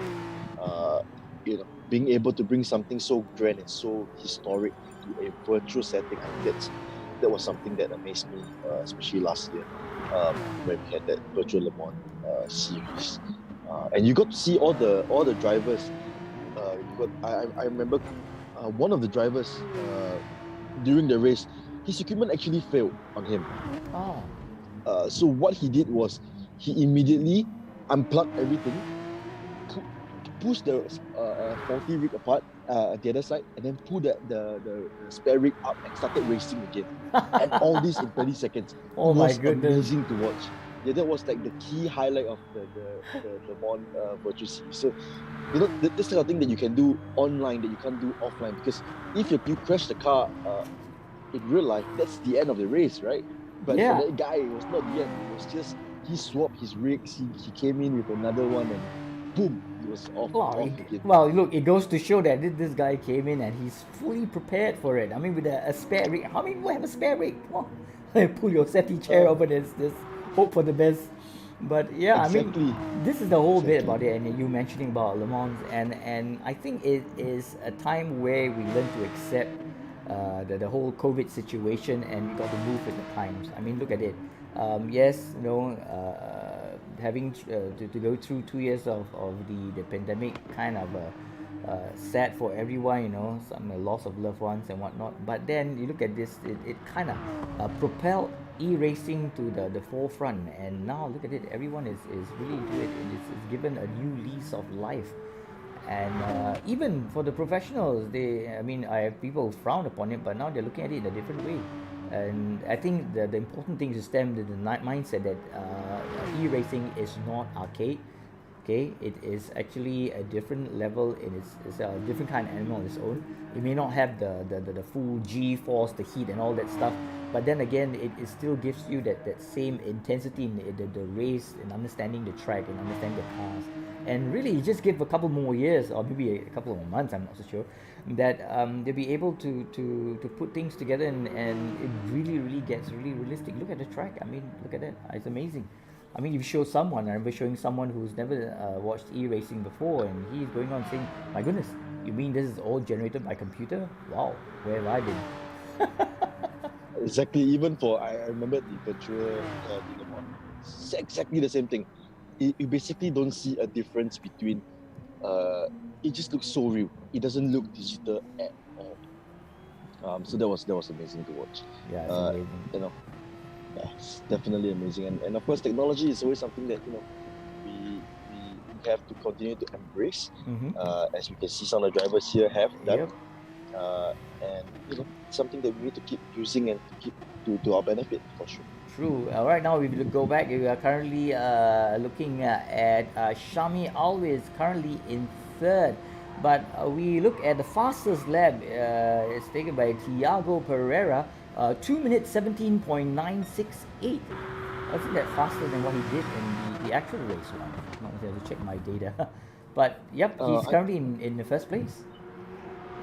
I think he's just going. He can go a little bit faster. He was 78, if I'm not wrong. I can't remember as well, but he was definitely faster in the previous qualifying.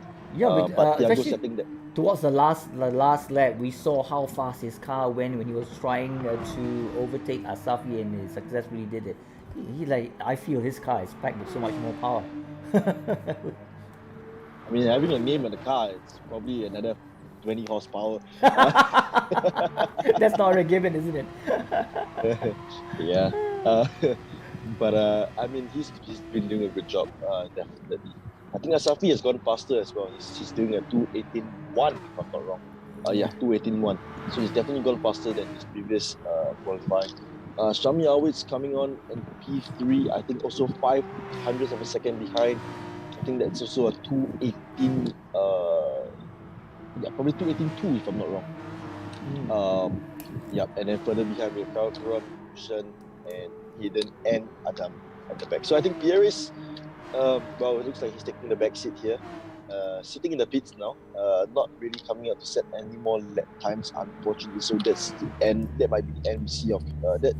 Might be the end that we see from him for qualifying. So Xiaomi always coming on to bring another level of competitiveness. Yeah, we haven't seen him in that first race. Could either be a technical issue or what. But now again, we are watching these second qualifying round, and later on the race, it could give Xiaomi Alves an opportunity to prove of how good he is, because we haven't seen him in his full performance again. But then again, yep, I spoke too soon, did I? He just did 2:17.6.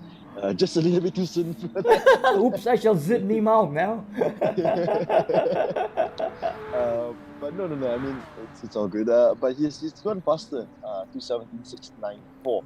I think that is also what was set in the previous qualifying session. So Xiaomi always now bringing another level of competitiveness, like I mentioned, to the top four. Yes, he shaved off 0.274 of the timing. So that racing that's not much to cry about. But then again, he managed to shave off the time. So wow, we kind of missed him in the first race, didn't we? Yeah. He would have made a difference in the first race, definitely, for sure. Well, we got an opportunity because this is the fun race where we, not say replay, we get an opportunity for the same competitors now with Xiaomi always to run a race again. They call it a fun race, but I think it's an opportunity to flex some muscle. And we can see Xiaomi pitting his skills against Tiago Pereira, Safi Asadi, and even Kushan Perez. Definitely. It's always bragging rights, right? Yeah.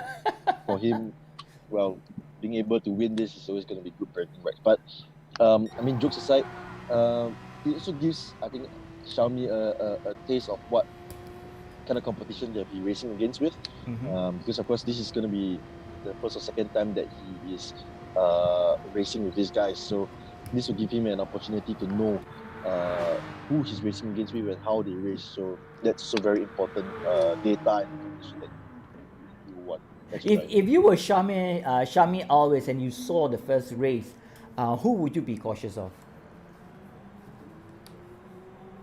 Wow, this is tough. I think all drivers were pretty clean, especially in the top three.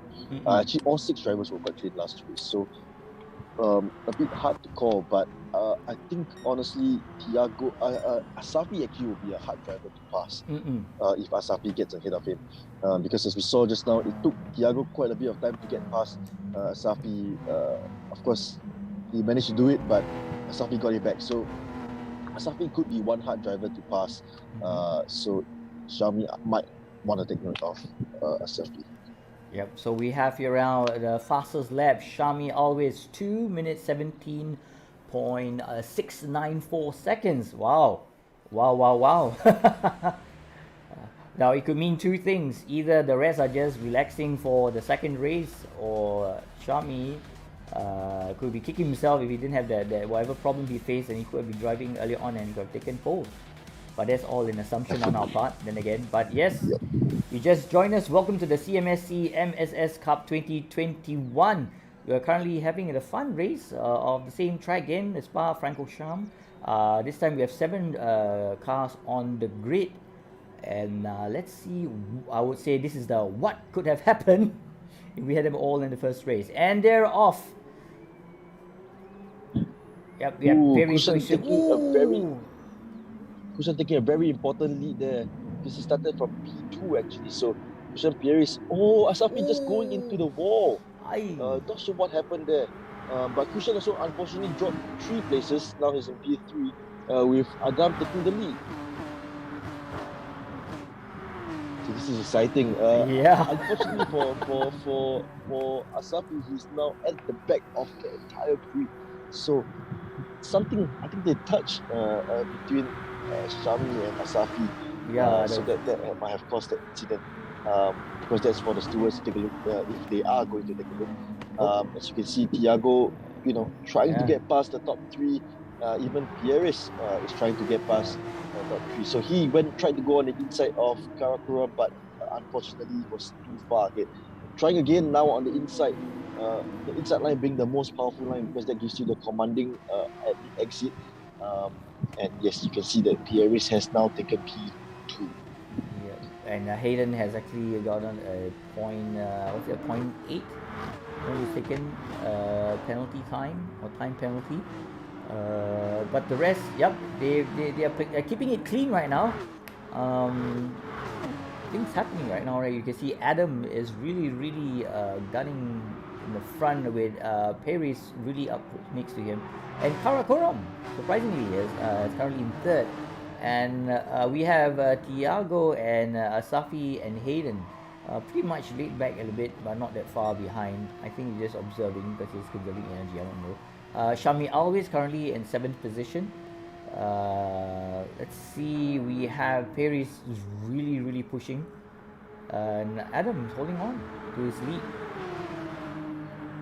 Because Adam is taking a good leave out of Asafi's textbook in the first race to go on to the lead.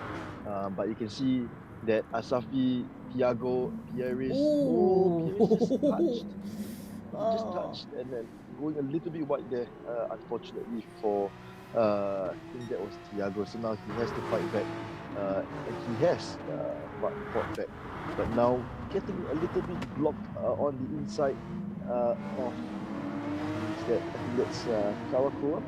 So they have bowed down both past Karakura, but now he's stuck behind Simpai driver number 1, Mr. Safi. They're quite close between the 3 cars earlier on, and basically Safi Asadi and Paris are really cutting it close to each other. They know they've been ding-donging in the first race, and now they're trying to repeat that. But this time around we have Adam, who's surprisingly in front right now. We have Tiago Pereira in close 4, Shami always in 5th, Karakoram in 6th, and 7 is Hayden Audi. Adam has clocked the fastest lap about 2 minutes 23.364. Motorsport is sector, but then things can go wrong, will go wrong. But like I said, I will not jinx it. I'll keep my mouth quiet now. It's what we like to call the commentator's curse. Unfortunately, and it does happen. It has happened to. It's happened to me so many times. I don't even want to talk about it. So bad. But it's real. The commentator's curse is real, so we have to respect the commentator's It's curse. real. Okay, yeah, I got to get that. Okay. It is horrible. But then again, we try our best. We support all of you, Yes. right? No favoritism, but we just try our very best to give a decent, honest commentary, even though sometimes we do get a bit carried away. Yep. Pierre is now coming down the inside of Adam. He's taken the place from Adam. Yeah, Adam slick is move. going a little bit Ooh. wide. Ooh, that was Oh my very, goodness. very. Oh my, that's huge. Whack into the side of Pierre, but thankfully he didn't get taken out at that corner. But you can see Adam going on the inside just to take back the lead from Pierre. But of course, that Ooh, doesn't again. work Oh out for dear. him. So close for Asafi. Yeah. But yeah, Thiago now really pushing hard. He's getting a lot of pressure from Xiaomi always. So definitely, if we've seen Xiaomi in the previous race, we will definitely have previously. Just as I said, Xiaomi just we said get to again. see some pace. Again. Yeah, so there you go. That first-hand commentator's curse happening in front of you. But ladies and to give you a benefit now, I don't think it's a curse because it was the same spot that Xiaomi had lost control of it. So maybe he needs to learn a thing or two in terms of that straight. But so far we are great. Perez is holding on in first place with Safi Asadi in second and Thiago Pereira in third. Xiaomi always. Yeah, let's see. This guy is gonna do something, I suppose, to change the dynamics in front because he's really pushing it. But it's not easy when you have cars going really close. Oh my goodness, Xiaomi always. He's out again. Yeah, I think he's just trying to get to grips with the car and the track. So that's what happens. Unfortunately, because all these other 6 drivers had a warm-up race already. So they have a race in, and I think you saw Hayden coming in between 2 cars through the comp and getting that position. But unfortunately, everything was undone in turn 8, if I remember correct. Can you imagine? If you're a driver right now, you'd be like really in that box that all stressed up, working so hard to get in the best position, and then one false move and everything is all undone. But usually that's the case, isn't it? Yeah, it's better than soap drama. Okay, yeah, but then again, Kushan Paris, giving it all he's got and trying to open up space between himself and Asafi Asadi. Then we have Thiago Pereira closely catching up with Asafi Asadi. Will we see a repeat of the original race 1? That will be interesting. But of course, I was going to say it's redemption for Pierres. He's now leading in P1, so that's always good to see. But of course, we might get to see a round 2 of drama between Asafi and Thiago. As Hayden goes down the inside of Karakoram. Very nice move done by Hayden and makes it stick this time. Very well done from Hayden. That move was very nice. Nice, sweet.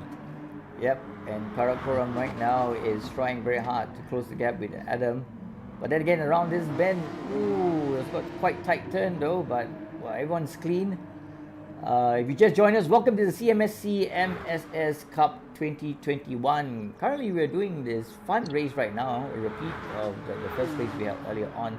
But frankly, these drivers are not having a fun race. They are competing as if it's the real thing. And that's the professional stance of all drivers right now. And a wonderful mix of drivers here, all passionate and really aggressive, some of them. Yeah. I mean, maybe just to make it clear to some of those people watching, aggressive in a good way. Of course, not aggressive in a way that it takes people out and all that. But really nice driving from.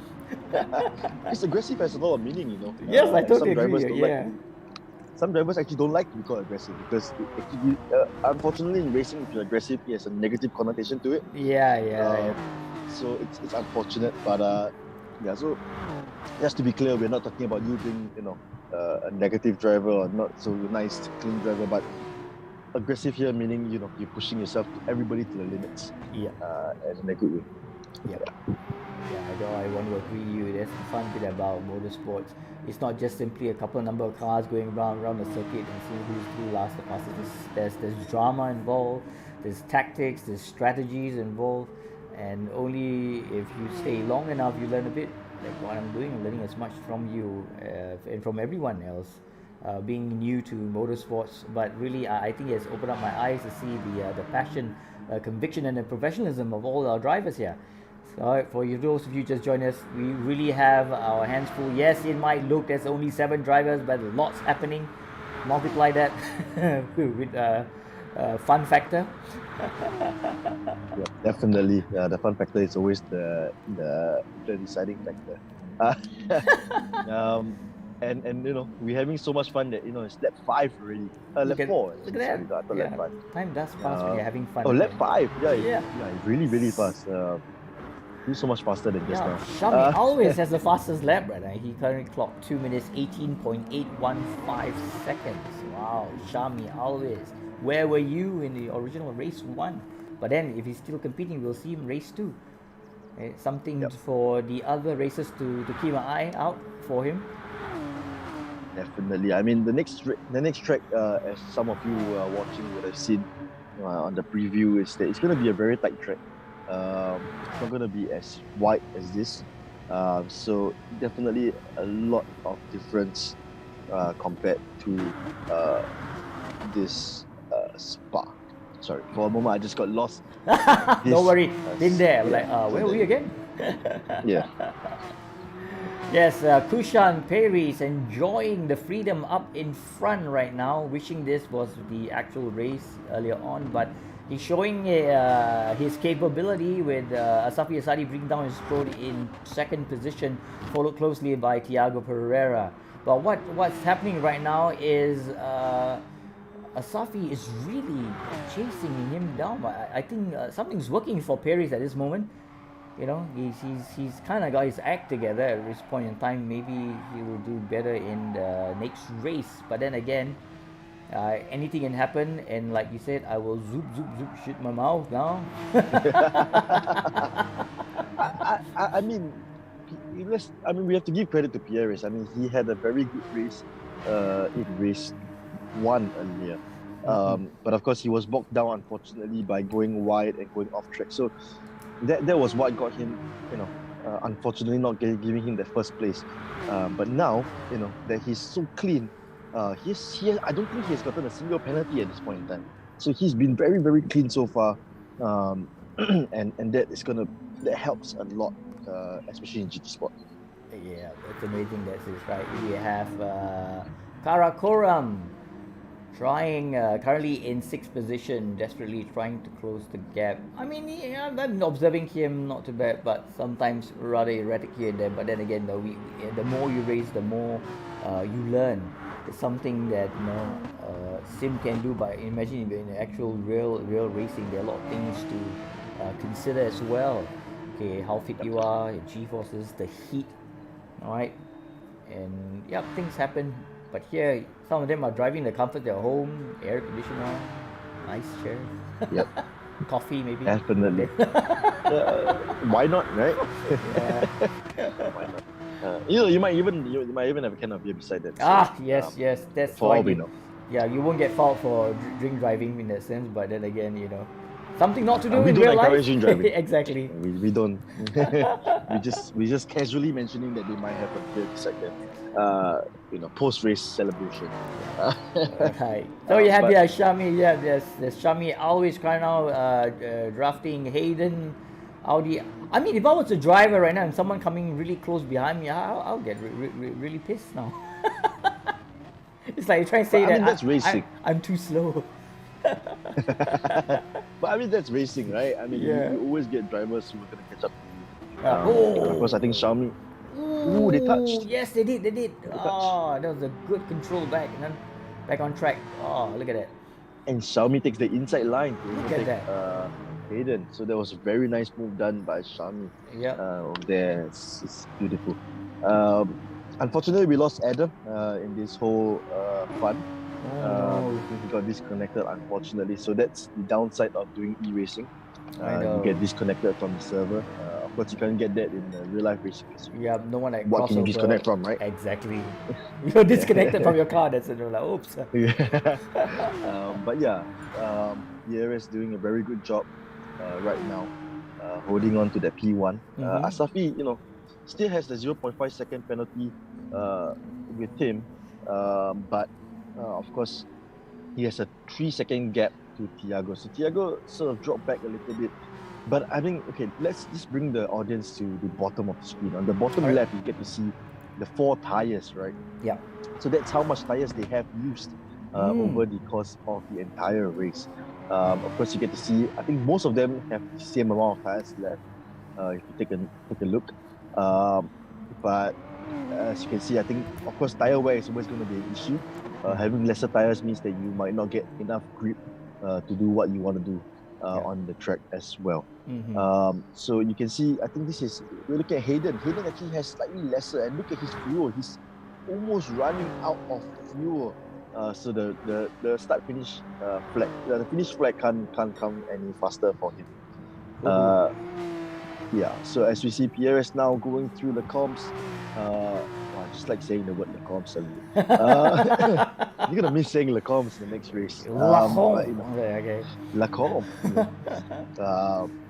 Going through the hairpin. Hairpin? Mm-hmm. I really don't know how to pronounce the name, the third name, so I usually just call it the hairpin. Of turn 10 into Puhon. And it's a very nice double left-hander. Look at how beautiful the cars are. The shine, the glare, the sun rays. Oh, lovely. With the scarf so and all nice. that. No, that's the wrong thing. I mean, we can always have those, but it's not going to help the car be a bit more aerodynamic, would it? We just look, for aesthetic look, they look really good now. Yeah, definitely. Coming out from the race with the gel hair and all that. Well, if the gel can still stay in place after the heat that they are in the car, but yeah. But Pierre is holding a very commanding lead over the entire race. Now it's 2 seconds ahead of Asafi. I think Asafi has just stopped fighting. He's just probably decided that, this is not his race. And Pierre has done a very good job. Of course, we cannot discredit Pierre, but Pierre has done a very good job in holding the lead as he come across bus stop chicane. Is he going to make a mistake? No, he isn't. And he's going to go across the finish line and finish first. And Asafi coming in second, followed by Thiago Pereira. Unfortunately, we didn't get to see Thiago and Asafi race against each other again, but well, it's always, as Karakoram just slides a little bit coming out of bus stop. And of course, we have Hayden Audi coming across the finish line. In slow-mo, alright. Here we go for the race result. Victory, congratulations. Well, look at that.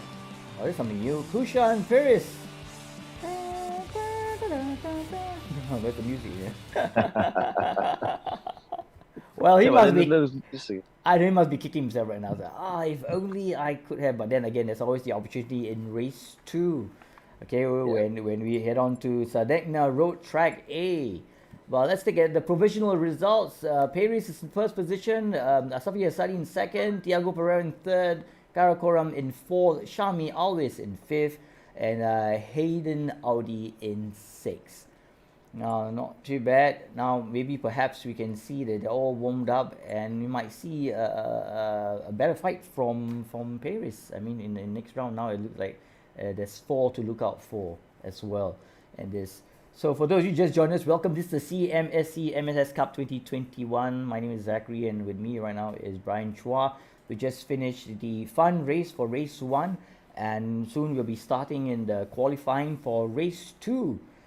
Race 2, Sadekna Road Track A is a virtual a track that's only found on PlayStation, if I'm not mistaken.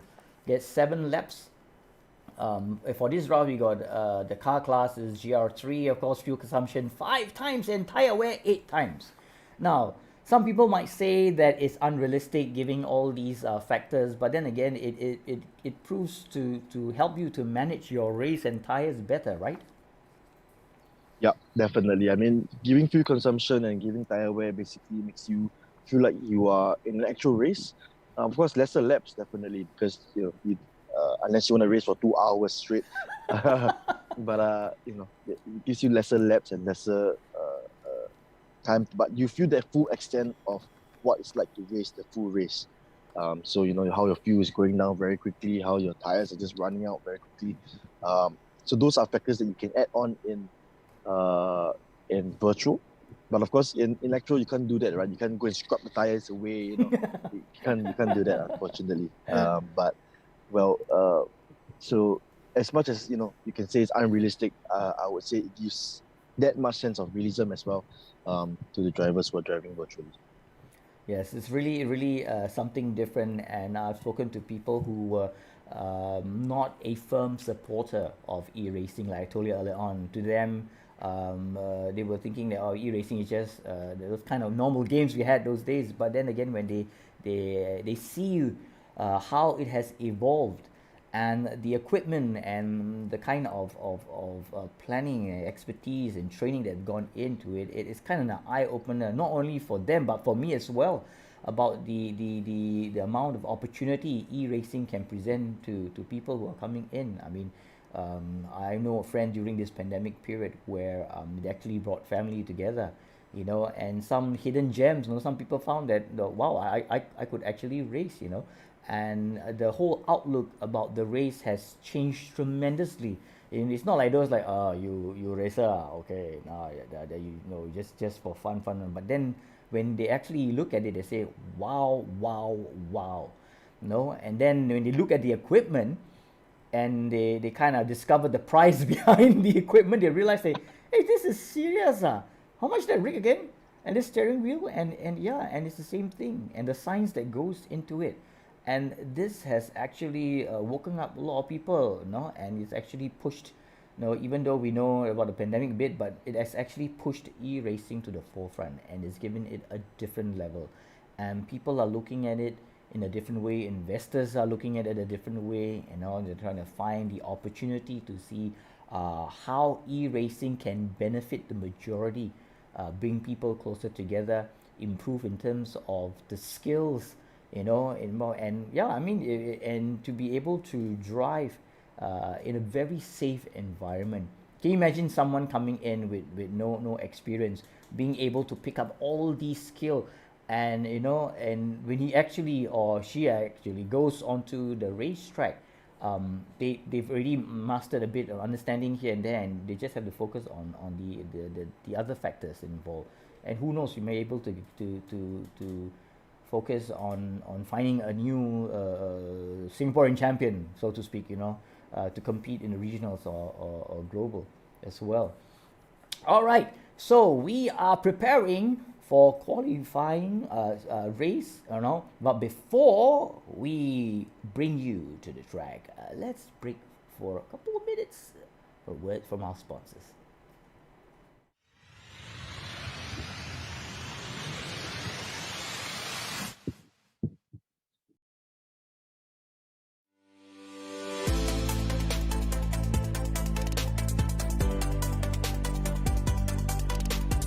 I'm Rob from Grip RS, and we're down here at Stanford Tires HQ at Lock Yard. Stanford has been a brand that's been around since the 1930s, and they have an extensive network all around Singapore. Today at the HQ, we're going to give you a walkthrough tour of their workshop and talk about some of the products and services they provide. So here's the tire side of the workshop. So you can see a couple major brands that they carry are Falcon and Continental, which are renowned all over the world. Talking about tires, so you see a few customers getting their tires and wheels changed over today. And I guess we'll talk a little bit about maintaining the life of your tires. So over here you see there's tires being balanced to make sure that you don't get the vibration right on the road. And here's a laser alignment rig. So this is a state-of-the-art alignment service that they provide that makes sure that the tires you buy last the longest life that they can last. Over here, you can see the rest of Stanford's facility, and you can see really how large their workshop is. Besides the tires, Stanford also offers servicing. So whether you've got a continental vehicle or Japanese or Korean vehicle, you can bring it over here. So whether it's a minor service or something more major like suspension or other repairs, Stanford really offers a one-stop motoring solution. I'm inside the showroom now, and you can see this huge selection of wheels behind me.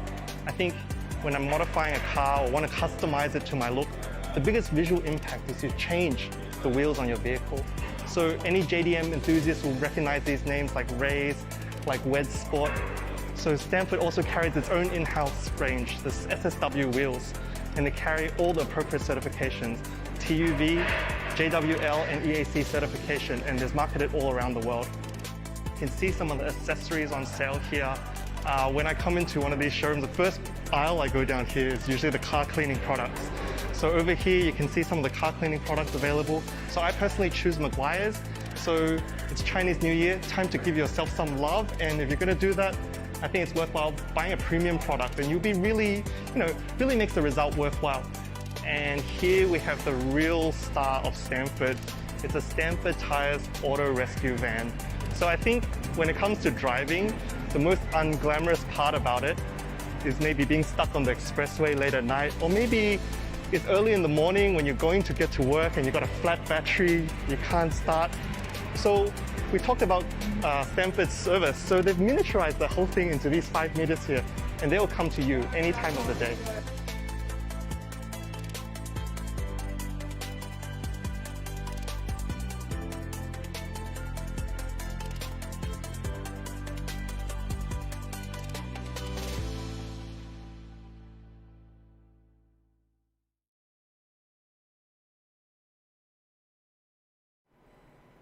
Hi, welcome back to the CMSC MSS Cup 2021. My name is Zachary, and with me is Brian Chua.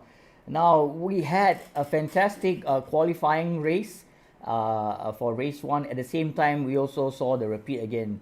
Can you imagine?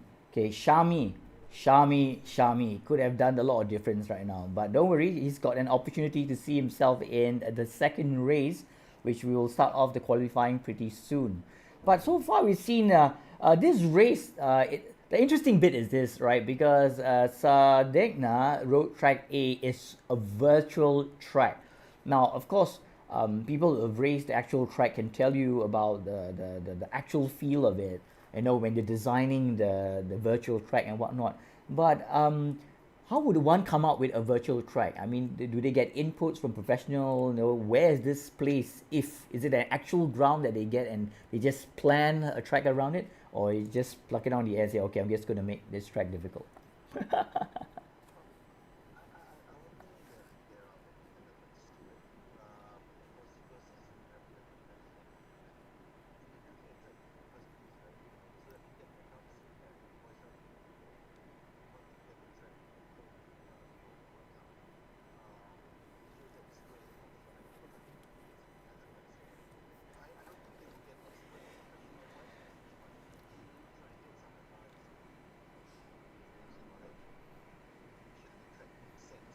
Yeah, that's the best thing. I was like, if it comes under the hand of some a crack car designer, I'm going to make the life miserable for these drivers, and the worst and most difficult parts of the track, and you kind of like mutate, put it into one, and make it so difficult. It's like a Macau, put everything in one and put it at a high altitude. It's crazy.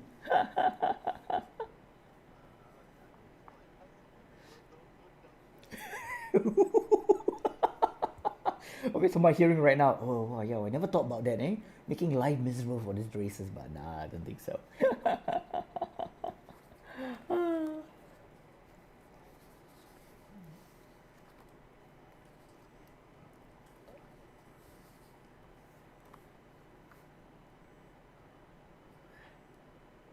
You have to keep the elements of racing there. I think Sadegna does that to some extent, and of course, with addition to the toughness of the track comes the beauty of the track. I think we Okay. saw earlier how beautiful Sadegna was. Well, we've got an opportunity to see how these drivers are going to perform when they visit this virtual track next. Up next is the qualifying for race 2, and the circuit involved is Degna Road Track A. Like we've been speaking about it, it's a virtual track, and we will swing shortly right now to see. Oh, we've got a new driver. This is a new driver. It's Viren Sti. Wow, STI, sorry. Now I see, I've got to learn all these little acronyms. But we have Kushan Perez in first place, followed by Tiago Pereira, Viren Sti, Adam, Asafi Asadi, Karo Koram, Shami Always, and Mihilal Perez. So we have the fastest lap by Kushan Perez, 1 minute 42.086. Wow, that's fast. That's fast. I think it's quite a gap from Thiago Pereira now as well. But wow, look at this super push. Oh, look at that. I'm in love, man. Yeah, I know. Same here. Look. It's saying hi to me. Okay. No, giving me ideas to spray my car right now, but I don't think my better half would agree to the kind of colors that I'm thinking of. But anyway, I'll just keep it in my dreams. You can always get your own rig, and then you can have your own virtual car. Oh, that's my dream. I remember someone asking me, "Do you have real estate in your house?" I say, "Don't get me started." Don't get me started, please. Maybe that would be good for retirement, though. Yeah. Stay at home, race. That's not a bad idea. But yeah,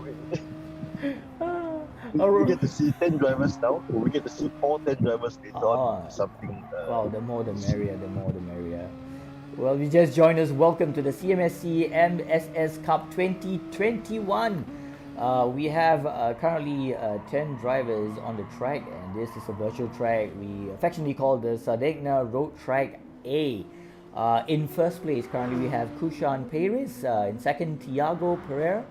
And third, Viren Sti. In fourth, we have Karakoram. Then Asafi Asadi, Shami Always, Hayden Audi.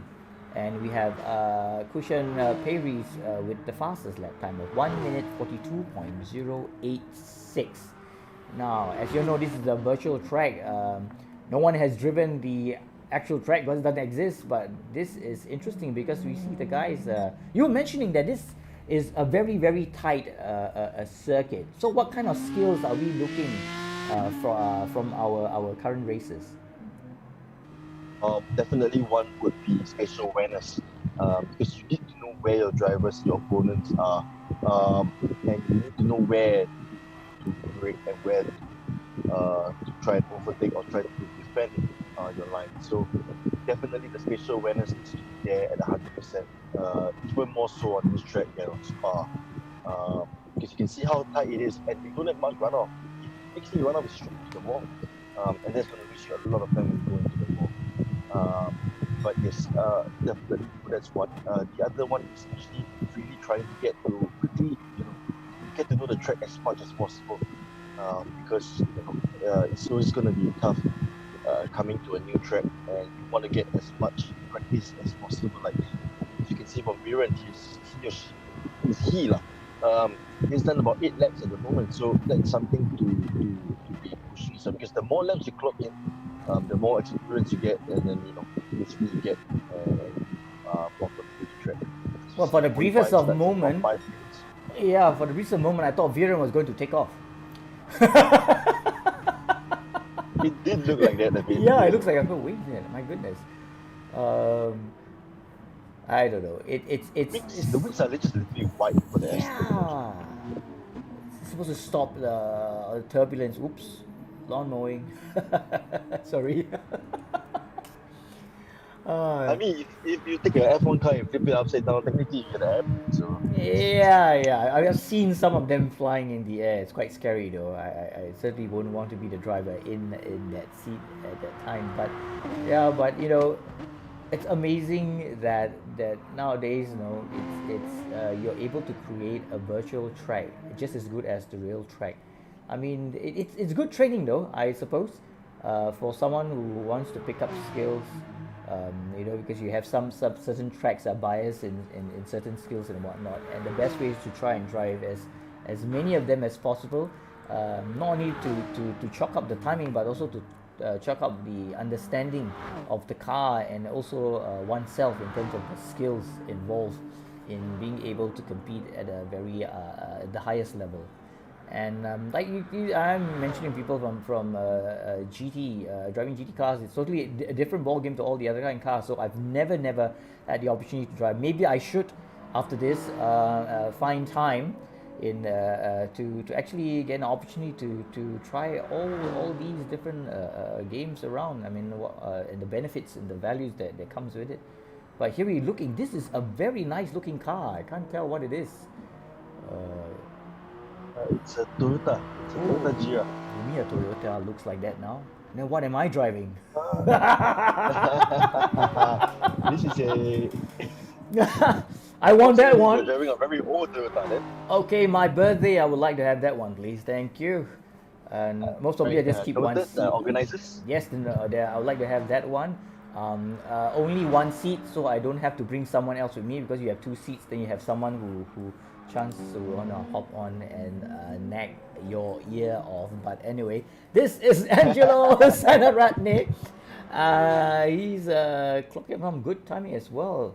Well, looks like we are down to 9 drivers. Hopefully they're just like out for a while. Oh, nope, we still have. So new drivers, Mahilal Perez, Angelo Sanaratne, and Shami Alvis, who is joining us for race 2, and Viren Stee. So currently we have 10. Oh, I have this feeling it's going to be really exciting. We've seen some of them trying to lawnmower with a Porsche. I don't know why they want to do that, but Most expensive lawnmower in the world. I know. I wouldn't do that. Even the car that I'm driving now, I wouldn't want to do that as well. So anyway, new drivers coming in.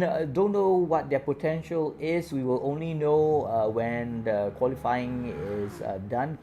And some of them are clocking in some real good time. So we might have a real race in our hands for our current season 1 drivers. Eyes are on Kushan Perez, Tiago Pereira, and Asafi Asadi. But yes, and then we saw how Shami always had the potential as well. So, well, looks like everything's up for grabs, isn't it? Definitely. But with Viren's pace at the moment, looks to be very, very quick. Because I think Asafi has just gone fastest with a 1:41.9. So definitely still on par. I was going to say that he might be out of the picture at the moment, but came back and do something better.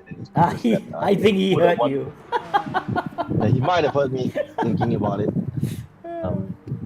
Yeah, I mean, it's about 1.5 tenths up on Pieris, so that's quite a good time. Of course, he needs to do this in the qualifying. This is not qualifying, this is a practice session. Yes. But Pieris, I think he looks very strong wherever he goes. But of course, all he needs to do is just to get the banker lap and to get that faster step in. Yeah. That would be what he needs to do, especially in this round. Well, it looks like we have 2 Perez. I don't know whether that's I don't think that's a surname, or it could be a club or something, because we have Mahilal Perez as well, currently in number 9. Oh, so you got two. You know, they might. Yeah, maybe. And Angelo Serenatne, and we have the other one as well, who currently has fallen off the screen. I don't know where is he right now, but anyway, there he is, Viren Stee. Look at that, interesting. And looks nice. Yeah, looks nice though. I'm wondering why it doesn't look very defined. It's like a shadowy, like a ghost race car. I think it's just the way the game is sometimes. Yeah, I can't explain it. I have to be honest. I don't play much of it. Look, man, I'm the only race that I ever gone was on a Mario Kart with my boy, and they have this little feature where they got the ghost race, where the fastest guy would have his car next to you, but it's slightly faded, and you're supposed to use him as a visual reference to try to keep up the pace and whatnot. And yeah, I think I don't know whether they have this function. I believe they have this function because it stems from there as well. But it's crazy. It's nuts. Yep. And Xiaomi hours just going faster, I think, is now in. I don't know whether I think there's a definite leaderboard on the right, on the left hand side. So yeah, unfortunately, we're not able to see the leaderboard right now. But of course, we saw. Tiago just went faster with 1:41.051. So that's a very good time to beat. So we might see Tiago again coming with a late surprise at the end of qualifying. Yeah. So it's interesting. There we have Xiaomi always currently in third, showing us what he can do with his really really nice looking car. I'm so jealous. Even though it's virtual, we know it's not the real thing. But can you imagine if you can actually replicate that into a real car? Oh my goodness. Yeah, excellent. What is this? Oh yes, Subaru ST. Oh, thank you. I'm learning. Look at that close-up view. I think they heard me. Yeah. Lovely, lovely.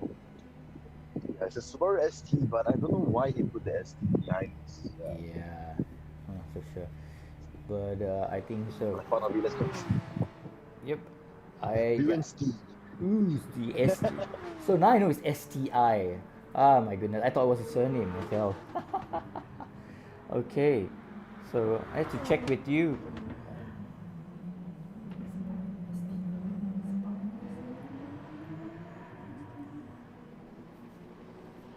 Okay.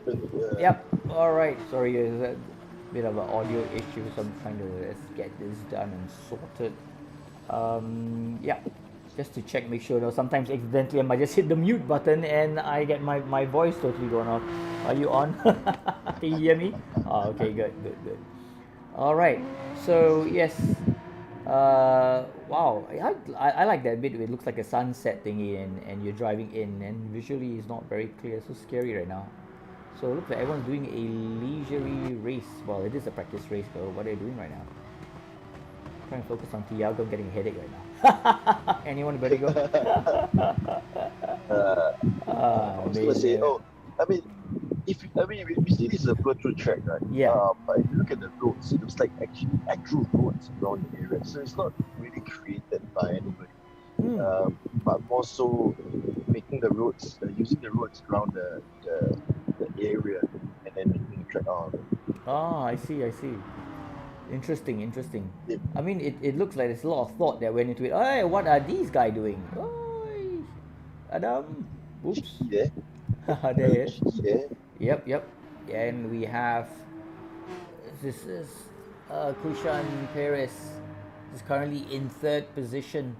Not as fast as you want to be, I suppose, but maybe there's a reason for it. They're just trying to test the ground again. Currently, we are down to 8 cars. Hopefully, we should get all the drivers back on board. I think they're just going to figure and tweak their cars a little. Okay, but now that's the beauty about it, right? About e-racing is that when you're done, you just walk away. Not those days where you got to spend hours and hours in the shop, looking at what are the parts that needs to be changed, repaired, and whatnot. You're done, you pack, you go home. Yep. And all you need to do is to press the escape button in your car is brand new. If only they can do that in real life, that would be really amazing, right? Now you got like 3 spare cars or something like that. But of course, it's not going to be there. Regulations that they have to follow very closely.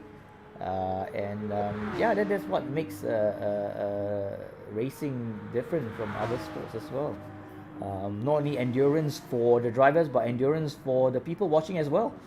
And thank goodness with the ability to increase tire wear and all that stuff, we have managed to keep the race time short, because we know that all of us have the same amount of hours, and we try to make really good use of our time.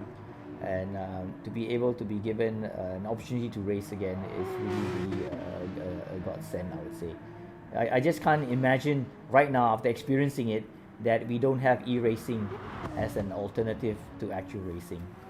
I think they go hand in hand. Right, for Um, the I would say, I would say it is now gone hand in hand, especially with the current COVID and how the sim racing is at the moment. I think a lot of the professional drivers themselves, they have probably seen benefits of sim racing, and I think that helps a lot. So with that in mind, um, definitely, I don't think sim racing is going to go away, but of course, it's yet to see how far sim racing can go as well. Yeah, it's really exciting to see the opportunities, and I mean it always this case, right? When people have a misconception about e-racing, and given the opportunity to race, then they get bitten by it, and then you realize that wow, it's really more than what I currently know, and who knows, that might plant a seed in them, and all of a sudden, they decide to take it up, and they realize their potential. I mean, we've seen a lot of these young up and coming e-racers, so young, students is amazing, some as young as maybe like 10, 11, and they're doing extremely well, and so amazing on that note. So, all right, we are here at the qualifiers. Remember, the qualifying race lasts for 10 minutes. All right, so let's take a quick look at who we have. We have Tiago Pereira, Kushan Perez, Karakoma, Angelo Saranatne, who else is that? Mihail Perez, Aiden Audi Viren, and Adam. Oh, Adam is back. Welcome back, Adam.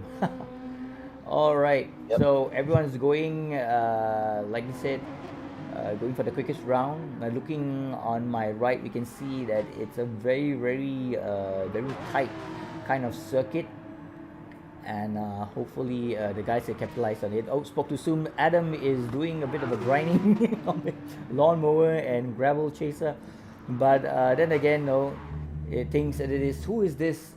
Oh, we have Karakoram. There we have Karakoram currently in second place. If those of you just join us, welcome. This is the CMSC MSS Cup 2021. We are currently going through qualifying for race number 2. New drivers coming in. I think it's just given the whole pack run for their money.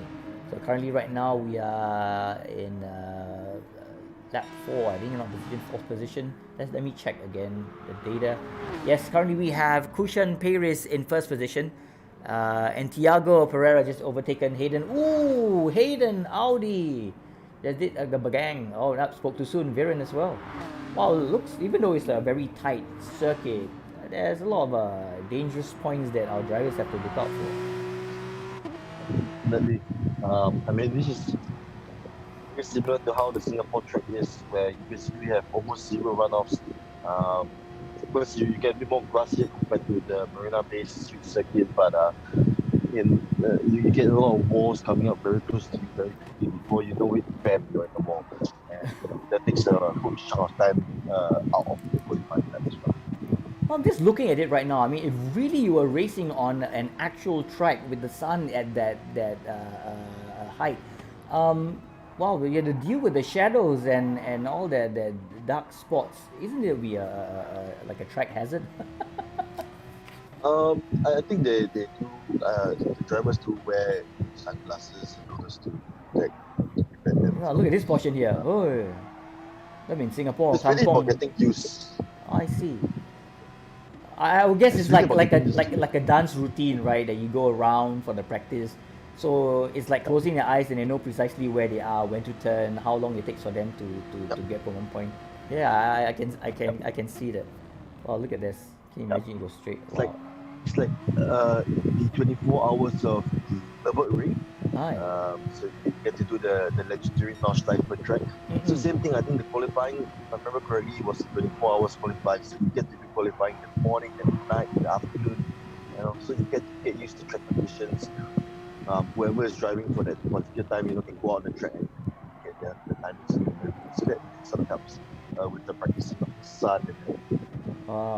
I mean, okay. Let's talk about actual endurance racing. I mean, there have been endurance racing where they go for a long stretch of hours. I really take my hat off to these drivers, because that alone, like maybe driving from Singapore to up to Malaysia, somewhere further down, it's some people find it stressful. But can you imagine being asked to drive that lap over again for long hours? Where do these drivers find the endurance and the stamina?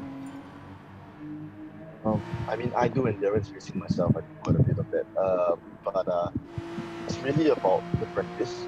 And it comes down to another thing, which is the consistency. I think being very consistent is key here, especially in endurance racing, because you can't have like one, for example, if this track 142, and then you do a 145 next lap, then you can't be jumping. You have to be very consistent throughout the entire race. So I think that's very important for endurance racing. And it comes with a lot of practice. I did my first endurance racing. I did 12 hours together with 3 other drivers. I threw myself into the deep end at the point in time. So it was fun because you get to race with your friends. Yeah, I just imagine if someone had a place where you can sit down. Not people sitting down at Starbucks, you sit down and have a cup of coffee, but instead you go to a place where you have like rigs everywhere, and you like bring a friend, sit down, have a drink of coffee, sit down and do some endurance racing. It does give you a different perspective in the use of time, but I think it's for some people it's relaxing. Yeah. Okay, so it's always something that we aim to do, being able to come together and race together. That's always very nice. But yeah, back to the race now. Surprisingly, we have that has been taken away. Asafi has done 1:41.6. Of course, this is slower compared to the previous fastest lap done on the track earlier. Slower compared to earlier. But we saw Karakoram for a moment taking provisional pole. I have no idea where happened to Pierres. I hope he hasn't come out of the pits. But it's unfortunate. Obviously, it's not the pits. But as we see, we should still following. He has been investing his lap times now. He's potentially going to get another best lap time if everything goes well.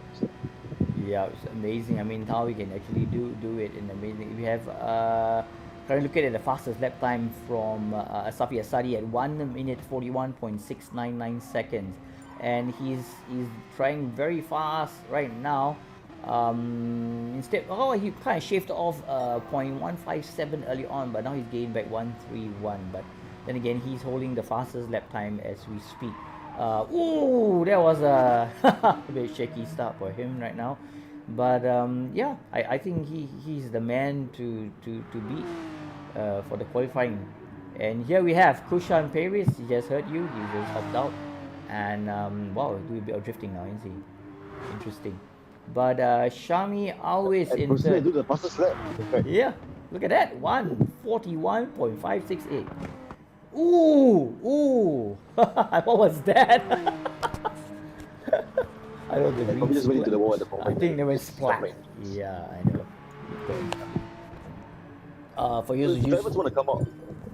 Sorry, go ahead. No, great. The drivers are coming out. You're saying?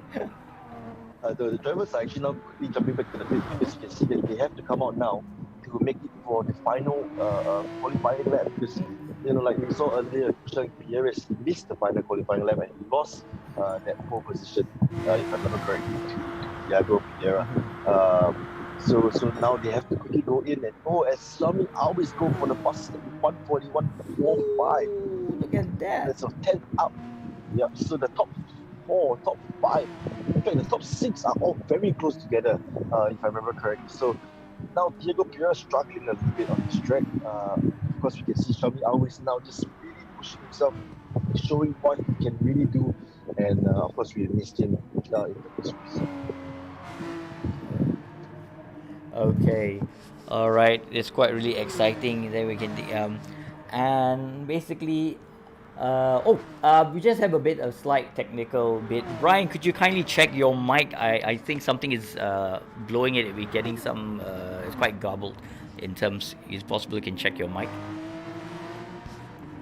Okay. Yep. Thank you. Get it. Okay. I'm sorry. No worries. Got it. Thank you so much. All right, for those of you just joined us, welcome to CMSC MSS Cup 2021. We are currently watching a few guys here racing. It's really exciting. We have Shami always in first position, Kushan Peris in second, Asafi Asadi in third. We got Karagoroma in fourth. And what happened here? Hayden Audi has done it again. I think he just has to remember that crucial bit, not to do any more lawn mowing now, would he? Yeah, definitely. But I think he has changed the car from earlier on. He was driving the Toyota 86, and now he's on to the GTR. So that's gonna be exciting to see from him as well. But yeah, Xiaomi always showing that he has true pace over Pieris. I think that's also qualifying for Pieris already. Thiago Piera now in P3 and Asafi in P4. So I'm not too sure where the pace that Viren has gone, but as you see, Asafi now doing a best second sector, but he's slipstreaming behind Adam, I think. So that will give him a little bit more speed advantage down the streets. But of course, he don't want Adam to be blocking him in the corners, because that's gonna just slow him down a lot more. As now you can see that he's trying to overtake Adam, and he has done it. Adam is not gonna make it. Adam is gonna make it a little bit hard for him. No, he's really pushing it. Well done. Well, look at that. He's trying to get back right now. Adam is not going to give it to him, but making it a bit difficult for Asafi as he touched the wall there, unfortunately. Ouch. So that's going to lose him quite a bit of time. Not too sure what Adam is doing, unfortunately. But yeah, we can see that Asafi is really pushing hard. Still pushing hard, I think, because he knows that he has the pace. Potentially might beat Thiago or even Kushan to that pole or second position.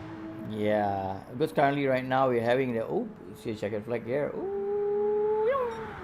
Yeah, he did not improve because he touched the wall, unfortunately. Yeah. Yeah. Look at this. Look at that. Nice. Yeah. So, wow, Viren just went fastest with a 141.29. So, completely obliterating the entire field. As Hayden Audi is in P3 now. So, that fastest lap is just kept going and kept going. Wow. Oh my goodness. Is that an Aston Martin? Yeah, that's an Aston Martin. Oh, it's Bond. Nice one. Yeah. Mr. Bond, well driving. Where were you when we were trying to get you? I was just driving, Em. Well, if you just joined us, we're having this. We just completed.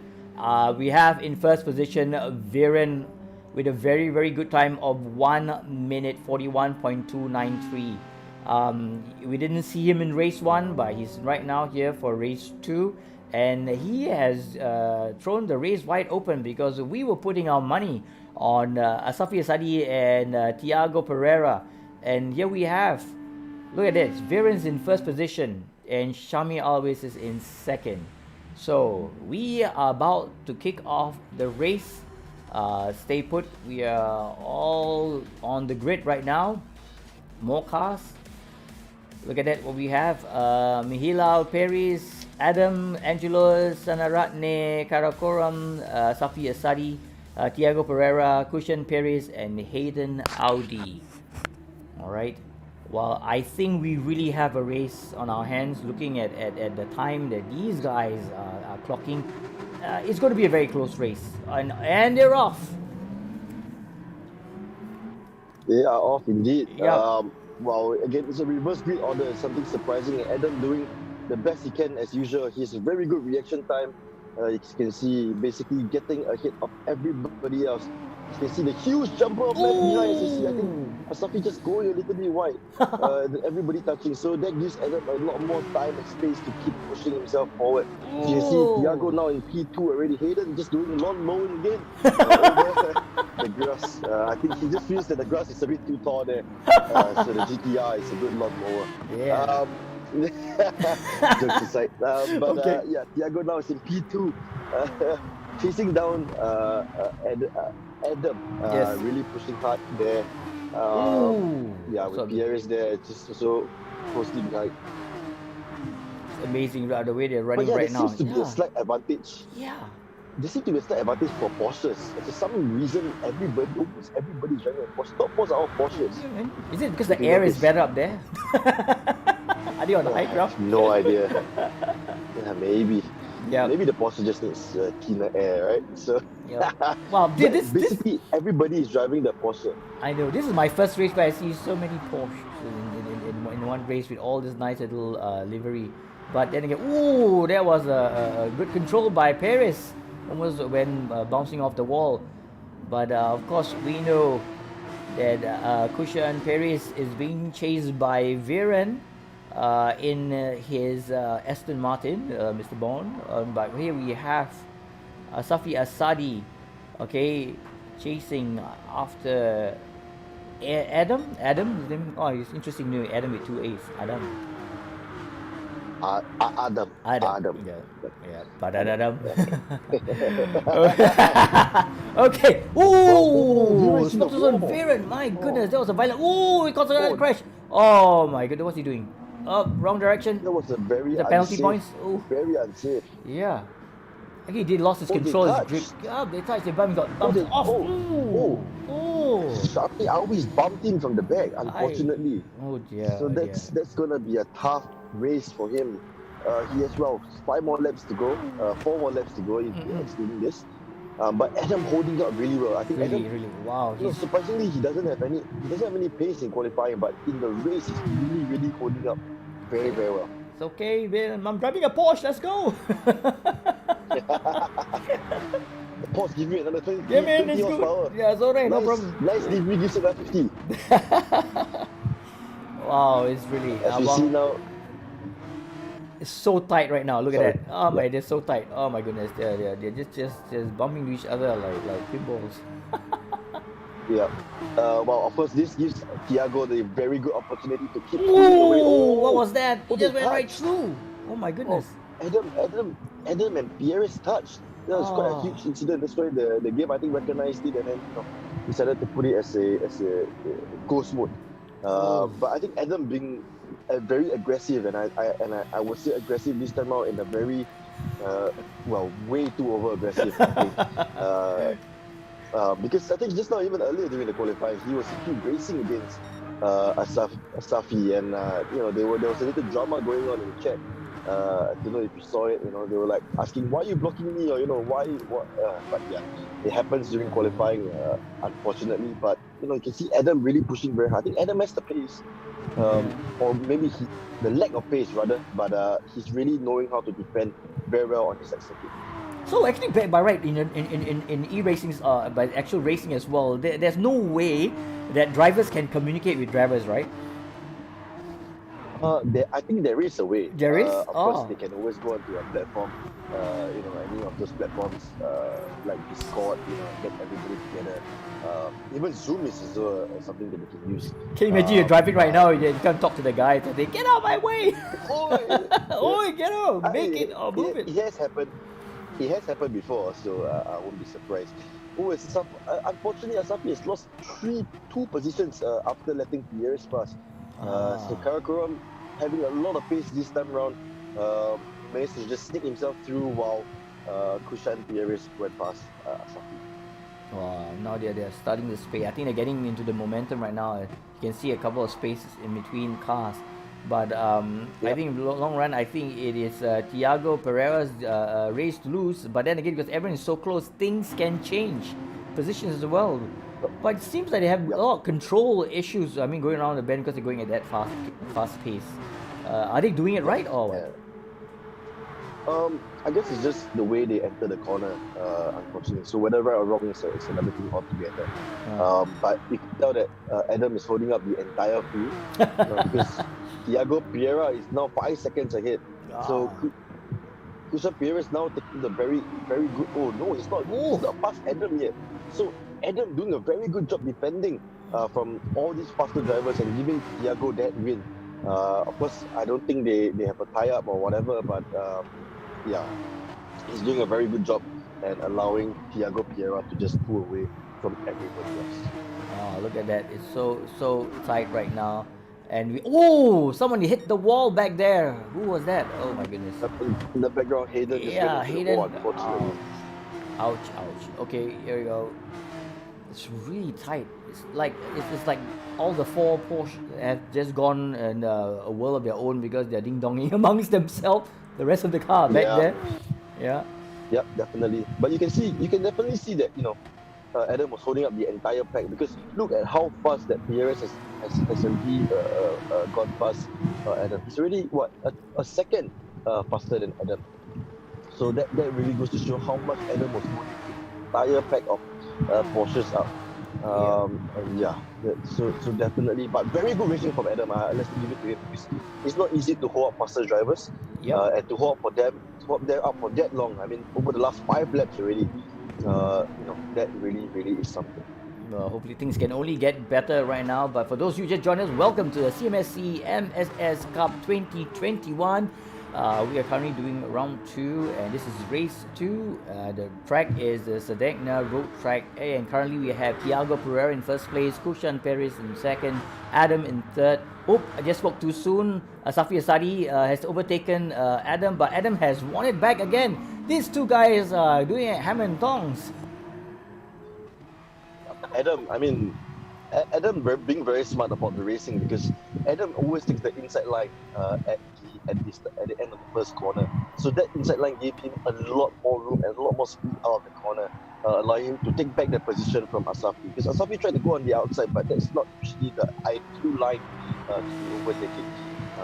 Because you're going a longer way around the opponent just to get past him. So I think Adam is really doing a very good job. As you can see, they're already almost 10 seconds behind the leaders. As you can see, Asafi now pushing himself very hard, and he has finally gotten past Adam there. Whether Adam will fight back is another thing. Looks like it. Adam really is fighting it back, was but skid. he just makes a tiny bit of mistake. And he fought back. He's in P3 now. Wow. Amazing. Look at that. This is what we say it was going to be really tight, and it is right now. It's up. No, the beginning track right now, is like it's anyone else's game right now between these 4 drivers, because they're really at it. And just make one mistake, that's it. We have earlier on. Here we go. Same fight. We got hit on the back there. Oh my goodness. Okay, we have. I mean, in real life, you hit my Porsche, I'll be crying. Oh my God! That's it, man. That's it. Yeah, that's it. Indeed. That's my only gripe against e-racing. e-racing. That's my only gripe against e-racing. But who knows? They might improve on it later on, and it really gets as real as it gets. But here we are. And oh my goodness, what are you doing? Ooh, Hayden, Audi again, facing wrong direction. Unfortunately, Hayden is not having a good time at all. At all on this track. As you can see, Karakorum has just tried to go past Adam, and he has.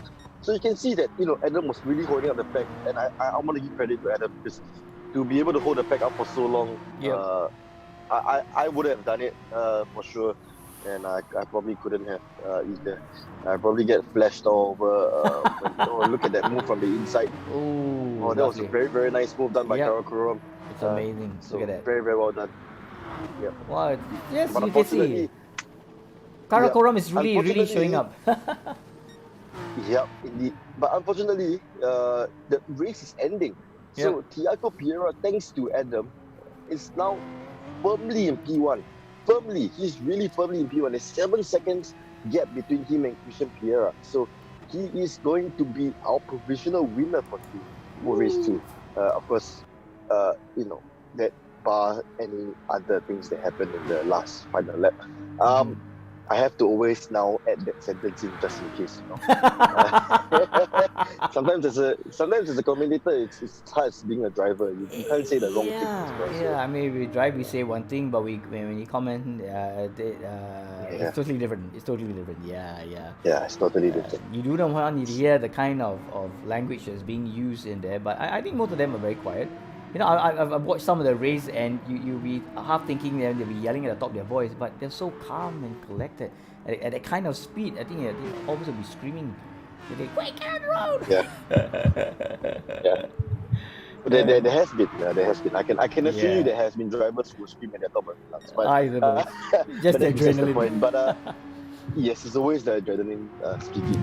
But you can see that the race is pretty much set. The grid is the final order is pretty much set because I think Asafi took a bit too long to try to overtake Adam, and that has cost him quite a bit. And unfortunately, he would be stuck behind Christian Pierres. And we look at Thiago Pereira, I think this is the last 1, 2, 3. Oh, that was close. Minus the look king, at so 3 corners. Wow, look at So that. minus the last 3 corners of the race. So he is going very, very dominant performance. Once he got past Adam, that was it. He was just pushing himself. He got the fastest lap there as well. So very, very well done to Thiago Pereira. Yeah, he just says that now it's only for him to lose the race right now, because right now there's nobody else in front except little packets of air. Here he goes. That's it for Thiago Pereira. Well done. Excellent race. Very, very strong for round 2. Yep, indeed. He has done the Ethan. yes. Oh, look at that. Oh, what a race. What a race. We promised it was going to be extremely tight, and it certainly was. Lots of drama, we might explain, but a slight control issue here and there. But yep, I think we can safely say that this is like the Porsche's race. Yeah, definitely. The Porsches are very dominant here. I mean, most of the cars are Porsches, barring I think 2, 1 Aston, 3 rather. 1 Aston, 1 86, and 1 GTR.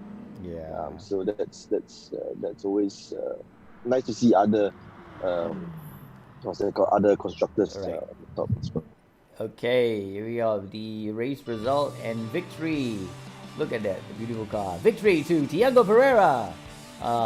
Track is Sardegna, Road Track A. Well done, well done. What a race. It was crazy, I must say. It was nuts. We knew when during qualifying we saw the time, and it's amazing, like some of the drivers that joined us for race 2. They were showing what they could have done, but then a lot of factors involved. We have the provisional results here with Thiago Pereira at 12 minutes 02.79, followed by Kushan Perez. Simfai, of course, we know is Asafi Asadi, Karakoram, Adam, Shami Always, Angelo Serratne, Viren, Mahilal Perez, and Hayden Audi. What a race. Really a very close race, a tight race. But like you say, this particular track is different.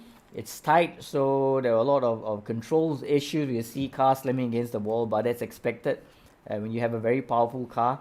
And wow, it really goes to show that it's not that easy, right? I mean, you might have your favorites, but then again, whatever factors that falls, it comes in. You can see it's really like luck. You look at race 1.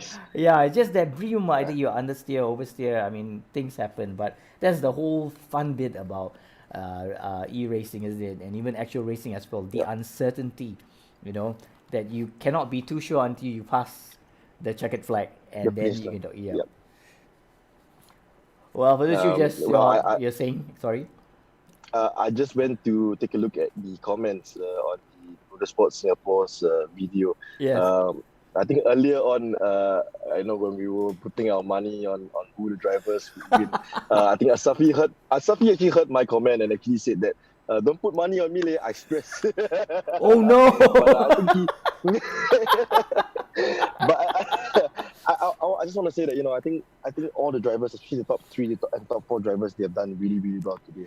I think we saw Thiago Pereira, we saw Pierres, we saw Asafi, we saw these are really drivers with really good quality. And I think today without Ethan coming on board today, they managed to gain a lot more points for themselves. So that shakes up the table a bit.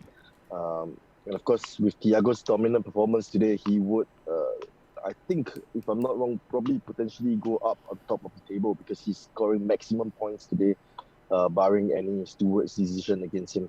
But yeah, it's amazing. It's really, really amazing.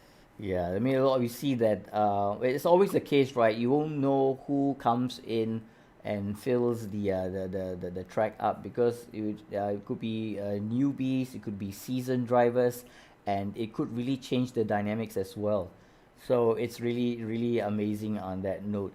But what a race really for race one and race two. No, we wished we could have everyone to race and track, but due to whatever technical issues you have, we understand. But thank you so much. I mean, you can see, yes, it's e-racing, but these guys are really racing, like I said, for the money, like the real thing. But really, it was an eye opener for I believe for most of our viewers as well, and we could see the level of professionalism. I mean, don't count any rookies out because you might have the best car, you might, unless you hope to pray that it's the perfect day, but it may not be the perfect day for you. So you just have to be on your toes to try to capitalize on every opportunity that's given to you. But really, really, what's your take on these two races? Which one was your favorite? I think Sedegna was the track area that was good. You got to see a lot more close racing. Of course, unfortunately we didn't get to see much race for the top three positions, but we got to see how the drivers overtook each other, the respect they gave each other as well. I think that's important in racing as well. And I think that race two was the highlight. Well, for those of you just joined us, welcome. It's not over yet. Something interesting for today. We are going to go into the qualifying round for another shot at race two. So for those drivers who feel or felt that they didn't do that well, this is like a second shot. Now I won't count, but then again, an opportunity is an opportunity. So we have a few of the drivers are currently on track right now, and there's Sesh who's just joining us, Angelo Serenratne, Hayden Audi, Tiago Pereira, our winner for the race that just concluded, Karakoram, Kushan Perez, Asafi Azadi, and Adam. Now can we maybe put some bet on someone else?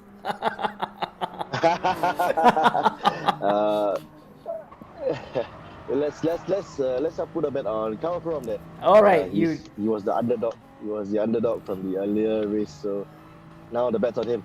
I suppose. But Sesh, we've seen Sesh, and all of a sudden he comes in and he disappears. Hopefully, it's not a technical issue. But he's for race one. I thought I saw him during the practice, but then he didn't race. Now he's back. But okay, an opportunity for everyone. Yes, we are right now looking at only 8 drivers on the track, but only F1 had that kind of opportunity. You drive again, then you have another opportunity. But then, okay, I don't think people would have the stamina to stay up that long, watch the race. Yeah, but I just wanted to say something about what Adam did just now. I think Adam did a very good job. Of course, as I was saying, he was really holding up the other drivers very well, and I think most of his defending, I think that's what we want to see in a lot of the drivers, being able to defend nicely, being able to cover up and to, can we say, block, not say block lah, but in a way make sure that he stays firmly in that second place. But I think he did a very good job there, holding up everybody. Because I saw the comments whether his defending was clean. I think it's clean. But at certain points, I just felt that just now, he was just a little bit too overly aggressive. But otherwise, he's very, very nice. Well done to him. Excellent. But like we said, this is going to be a second opportunity for them for the. I would call this affectionately the what it could have been race. But not a bad name. Not a bad name. I played my card right, but all we all know things change. But then again, really, it goes to show how dynamic this race is. I mean, you have your favorites; they're good in terms of their skills and whatnot. But then again, there are certain elements in racing that you can't control. So you got to go with the flow, and it's the seasoned drivers, they'll be most probably on top of it. But then again, you've seen seasoned drivers making those drastic errors that cost them the race. So it's really always exciting to see how the race actually develops as it progresses. but then it's really amazing. Results here with Thiago Pereira at 4 minutes. I'm always happy to watch and to see drivers do their best and push themselves to the best abilities that they can do. And as we go into qualifying now. Yep, that's right. 10 minutes and we go we go. Qualifying. Let's do a quick check on who's on track. We got Angelo Senaratne, Hayden Audi, Thiago Pereira, Adam Hilal Perez, Asafi Asadi, Sesh, and Kara Koram, which you place your money on. I'll put my money on Sesh. Okay, let's see how it goes. Yep, let's see how it goes. All right. Oh, look at that. No, but eight drivers, and it really is what could have been kind of thing for several of the drivers. I mean, unfortunately, we are not going to see Pierres here. Yep. So that's something that we're going to get to watch. But we also now get to see whether or not Thiago Pereira would have been overtaken by Asafi. Exactly. From the previous race. Yeah. So that would be exciting to see because he had such a commanding lead over everybody else. That was amazing as well. Well, we lost Kushan Pieris, but we have Mihilal Pieris, who's currently in third behind Adam. Asafi Asadi is in fourth, but Mihail has overtaken Adam as well as, let's see, Asafi Asadi has overtaken Adam, but Adam has gone off the stroke. He disappeared. Oh, look at that. Kushan Pieris is back in. I think the guy just loves me. I love you. He hurt you, man. Yeah. What do you mean I'm not in the race, huh? What do you mean? I'll show you. I'm in the race. With a Will Paris, please stand up. Yeah. Well, he's back, so we get to see a little bit more action. Yes. From the top 3 and 4 drivers. I think we lost Viren in this session. But as you can see, Hayden is enjoying it right now. The opportunity to be first, the qualifying with no other cars behind you or in front of you, shouldn't be, just enjoying the nice breeze in the closed-up car. And the nice scenery. Yes, lovely, man. Sip champagne. Well, maybe not. no drink driving. Champagne. Unfortunately, we don't encourage drink driving, ladies and gentlemen. As much as it's a nice thing to do, but please do not drink and drive. Yes, I know. Okay, yes. We promote safe driving, yeah. Most definitely, we provide safe driving. That's right. MIA says, stay safe. So yes, we have right now currently Hayden enjoying the breeze as he's cruising. Can he do better in his previous qualifying lap time? So let's see. Second place is Asafi Asadi and Mihilal Paris. We didn't see much action from him. Hopefully he'll be able to contribute to the mayhem. Sorry. And we have Angelo Serrati. Chaos, like I like to call it, the chaos. Yeah, I got to ask you this question. I mean, when you do endurance racing or any form of racing, I don't know. I personally feel that some drivers go into like a trance, because you're going round and round and round, and then this little if there was a piece of music that's going to be played while you're racing, what would that piece of music be? Wow.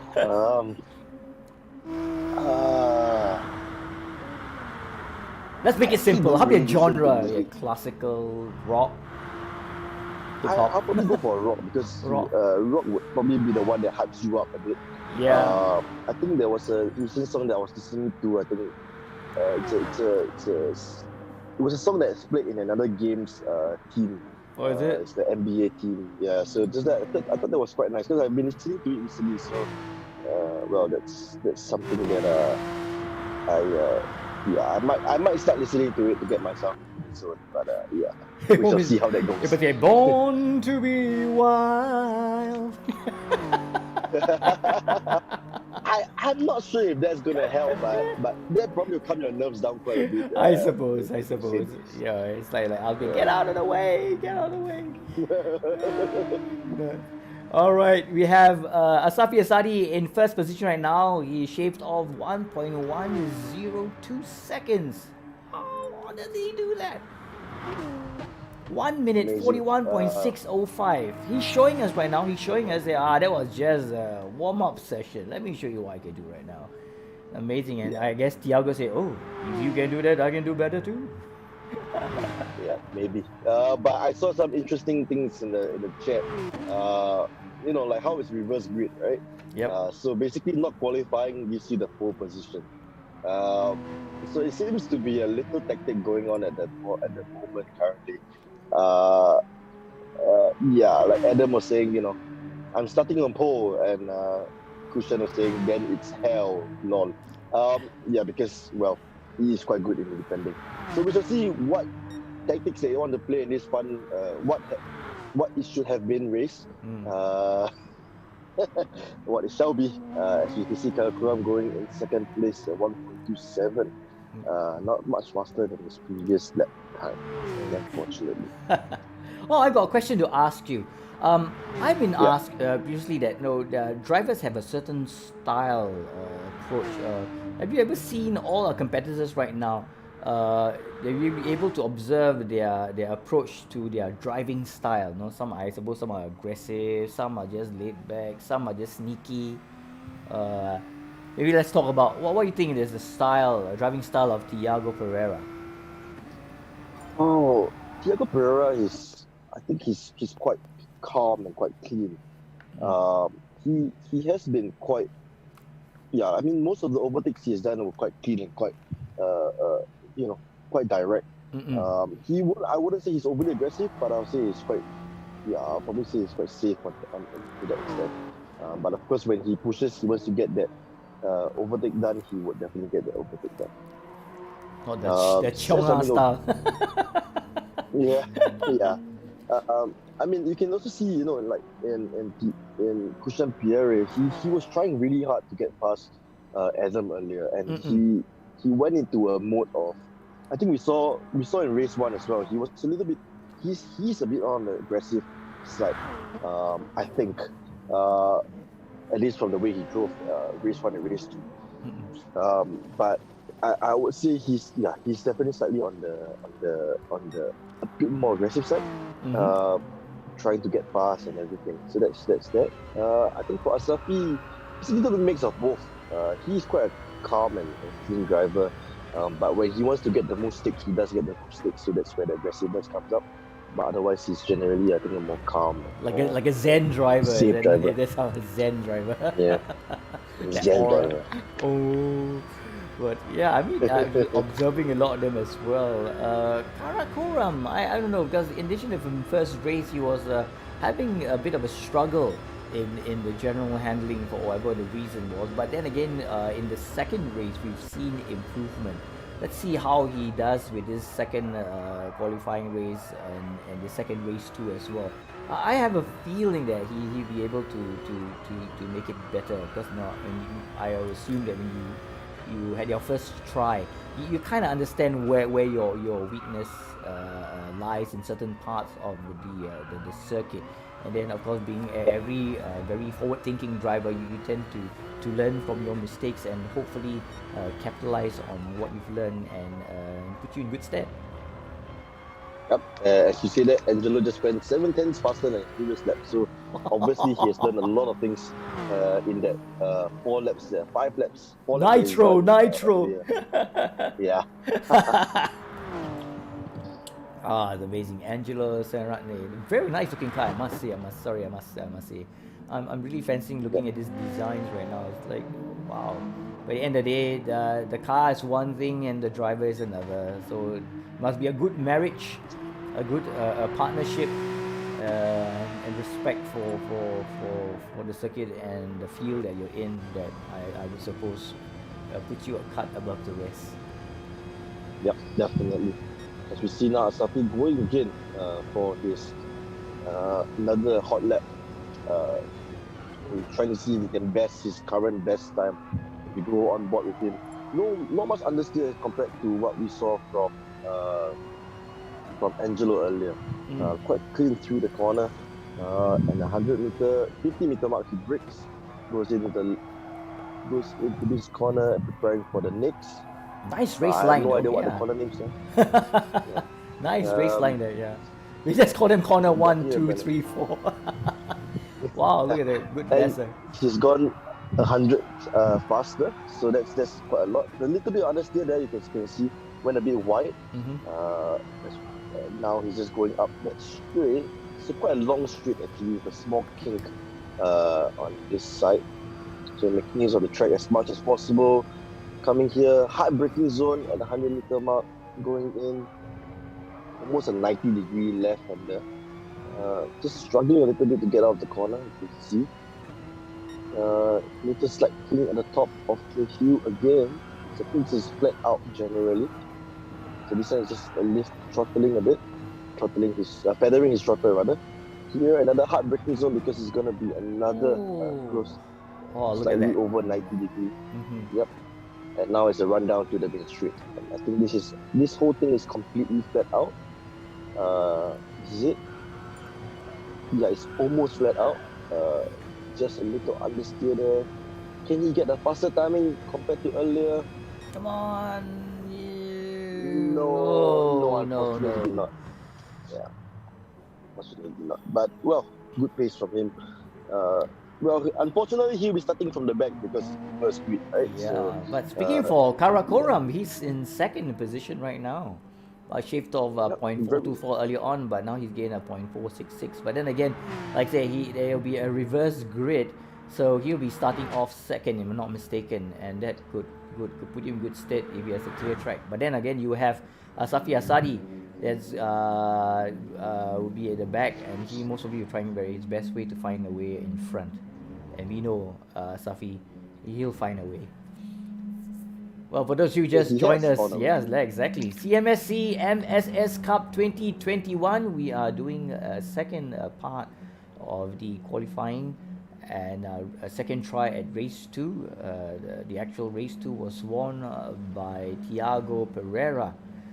Now we're going to see another opportunity in how they are going to improve on their timings for this race. Yep, as we see Viren still in the pit. So Viren is around. So everybody is around. So 10 drivers as we had earlier. But yeah, so that's going to be interesting. You see Adam going to be starting from the front next to Viren, Tiago Pereira, and I think fourth starting grid would be. Let's take a look. All right. Give me as a starting grid. Let's say race number 2. We have Adam first position, Viren, Tiago Pereira, Christian Perez, Mahila Perez, Hayden, Audi Sesh, and Angelo Senaratne. Alright, all drivers on the grid. We are waiting patiently. I can hear a pin drop. And they're off. Here we go. A little bit of wheel spin from Adam. Compared to earlier, he didn't have a good start. Viren has a way better start, so now he's ahead of Adam. Tiago is right behind Adam. He's going to go on the outside. Oh, it's like nudge there. Viren a little bit. Oh, yeah. Tiago trying to go on the outside, but wow. Christian Pierre has gone on the inside and overtook 2 positions. Overtook Tiago and Adam at the same time. So well done to him. As they touch. Oh, they squeeze Hayden into the middle. Hayden seems to be squeezed into the middle for some reason. Yeah. It's not the first time I've seen him in the middle of 3 cars. So that's that. Well, Christian now is taking a very crucial lead over Viren. So of course we can finally see Viren fighting competitively with the rest of the field as well. Adam this time around has dropped back quite a lot. And the money man you have put your money on is currently in P5. Yeah. Well, mine is not that much for the back end. So. Don't count us out. Don't count us out. Things happen. Yeah. Definitely. But yes, this car looking quite good. Wiggling a little bit there. But he has also gotten past Adam. So now it's up to Asafi to get past Adam as well. As we can see, the first 2 guys fighting. Finally, we get to see top 2 guys fighting. It was boring just now. I mean, we got to see Tiago just drive away and that's it. But yes, Viren now very much in contention, fighting with earlier fighting with Pierres, but he has dropped back quite a bit at the moment. Hayden getting very, very strong behind Viren at the moment at about 6/10 behind, so Mhm. very, very good pace. Diego Pereira had an incident, I think. He dropped back all the way to P6. I wonder what happened though. Unfortunately. Yeah, but well, he'll get his way back. Yeah. I won the actual Yeah, race. yes, we're right. Ooh, Viren that just was went close. wide. A mistake from Viren. Unfortunately, now he's lost 2 places again. So that's really, really unfortunate for Viren. Oh dear. As Adam is now stuck in P5.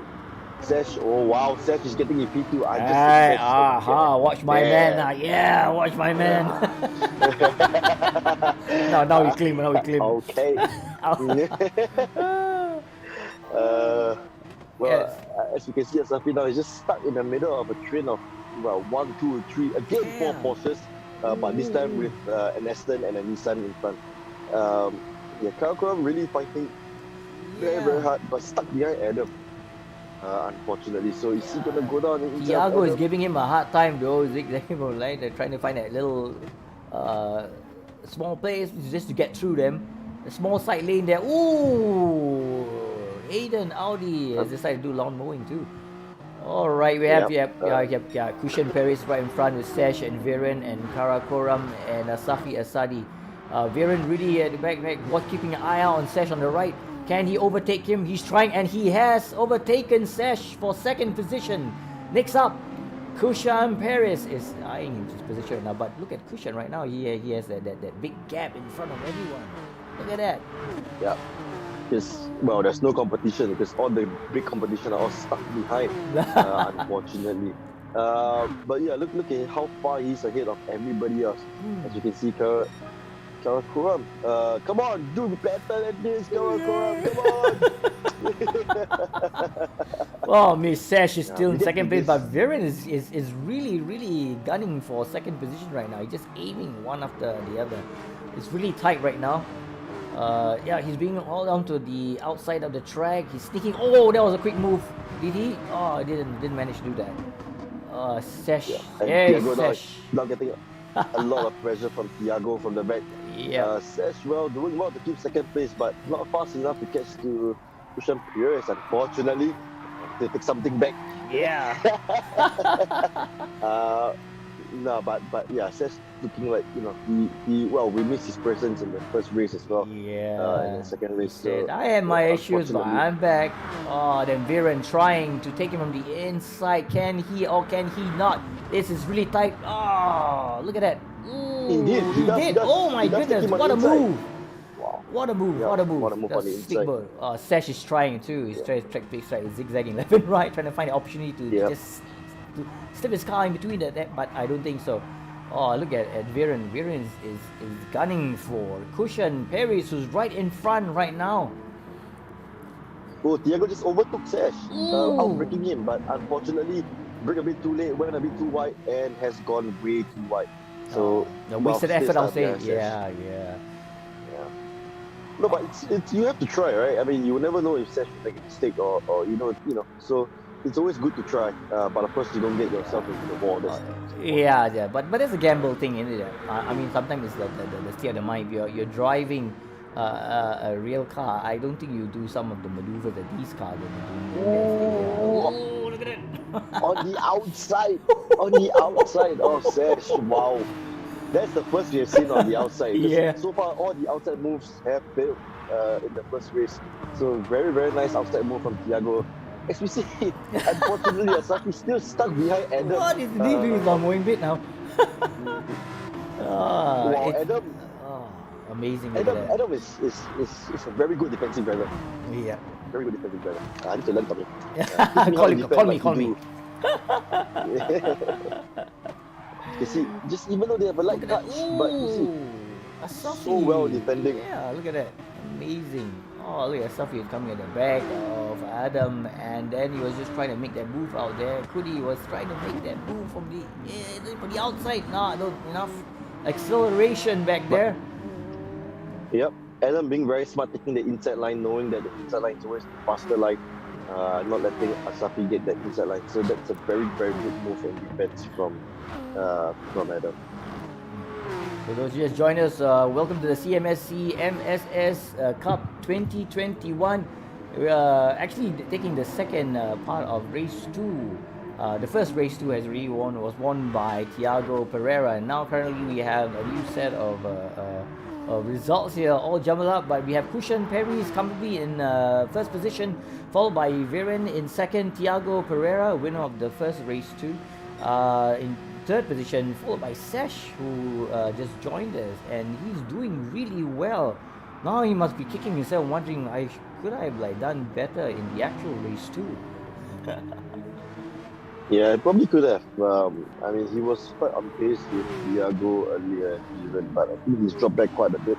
Of course, as we mentioned earlier, there's tire wear and fuel usage. So, tire wear is always being a very, very important part of racing. Not enough tires means not enough. Oh, what was that by Adam? Kind of skid, almost went into head on to our friend Asafi Asadi. I managed to avoid that. And that, Look at that. how? They touched. Yeah. Oh, Asafi tapped him Oh, from look the at back. that. Oh, that was like big no, I suppose. Wow, they are really, really being very, very feisty this time around, I would say. Yeah. Well, they don't have much on the line this time around. So, Yeah, but I would say pride's on the probably line. Yeah, definitely. Look. Yeah. Finally, he got past Adam. Yeah, well, Adam is really trying very hard to. What is he doing? He's just making sure that he's always in front of somebody. I suppose. There you go. Oh my goodness, take your side Doesn't wall mind there. going into the wall a bit. Yeah, don't mind going hold into the up. wall a bit as long as in front of somebody. Oh, there's some mix up there, but then again, he's still holding on. Oh, he's being sandwiched. Ooh. Yeah, he's being sandwiched. Now Hayden decided to sandwich somebody else instead of being sandwiched. Yep. He said, hey, I can do it as well. Yep. Wow, look at that. Cushion actually Well, clocking 1 minute 41.482 second for the fastest lap. Not too bad for Cushion. Let's say Thiago Pereira currently in third position, ding-donging back with Viren, who is trying to get into. Oh, someone went off. Who was that? That just went off. Oy. Hayden went off actually. Oh my Hayden goodness. unfortunately went off again. Hayden really not enjoying himself, unfortunately. Yeah. In any of the races so far. He's been struggling a little, but we'll see how it goes as the race progresses. Yeah. But it's like you say, this hasn't been his day. Oh, there's a skid here by Adam. What happened? Oh my goodness.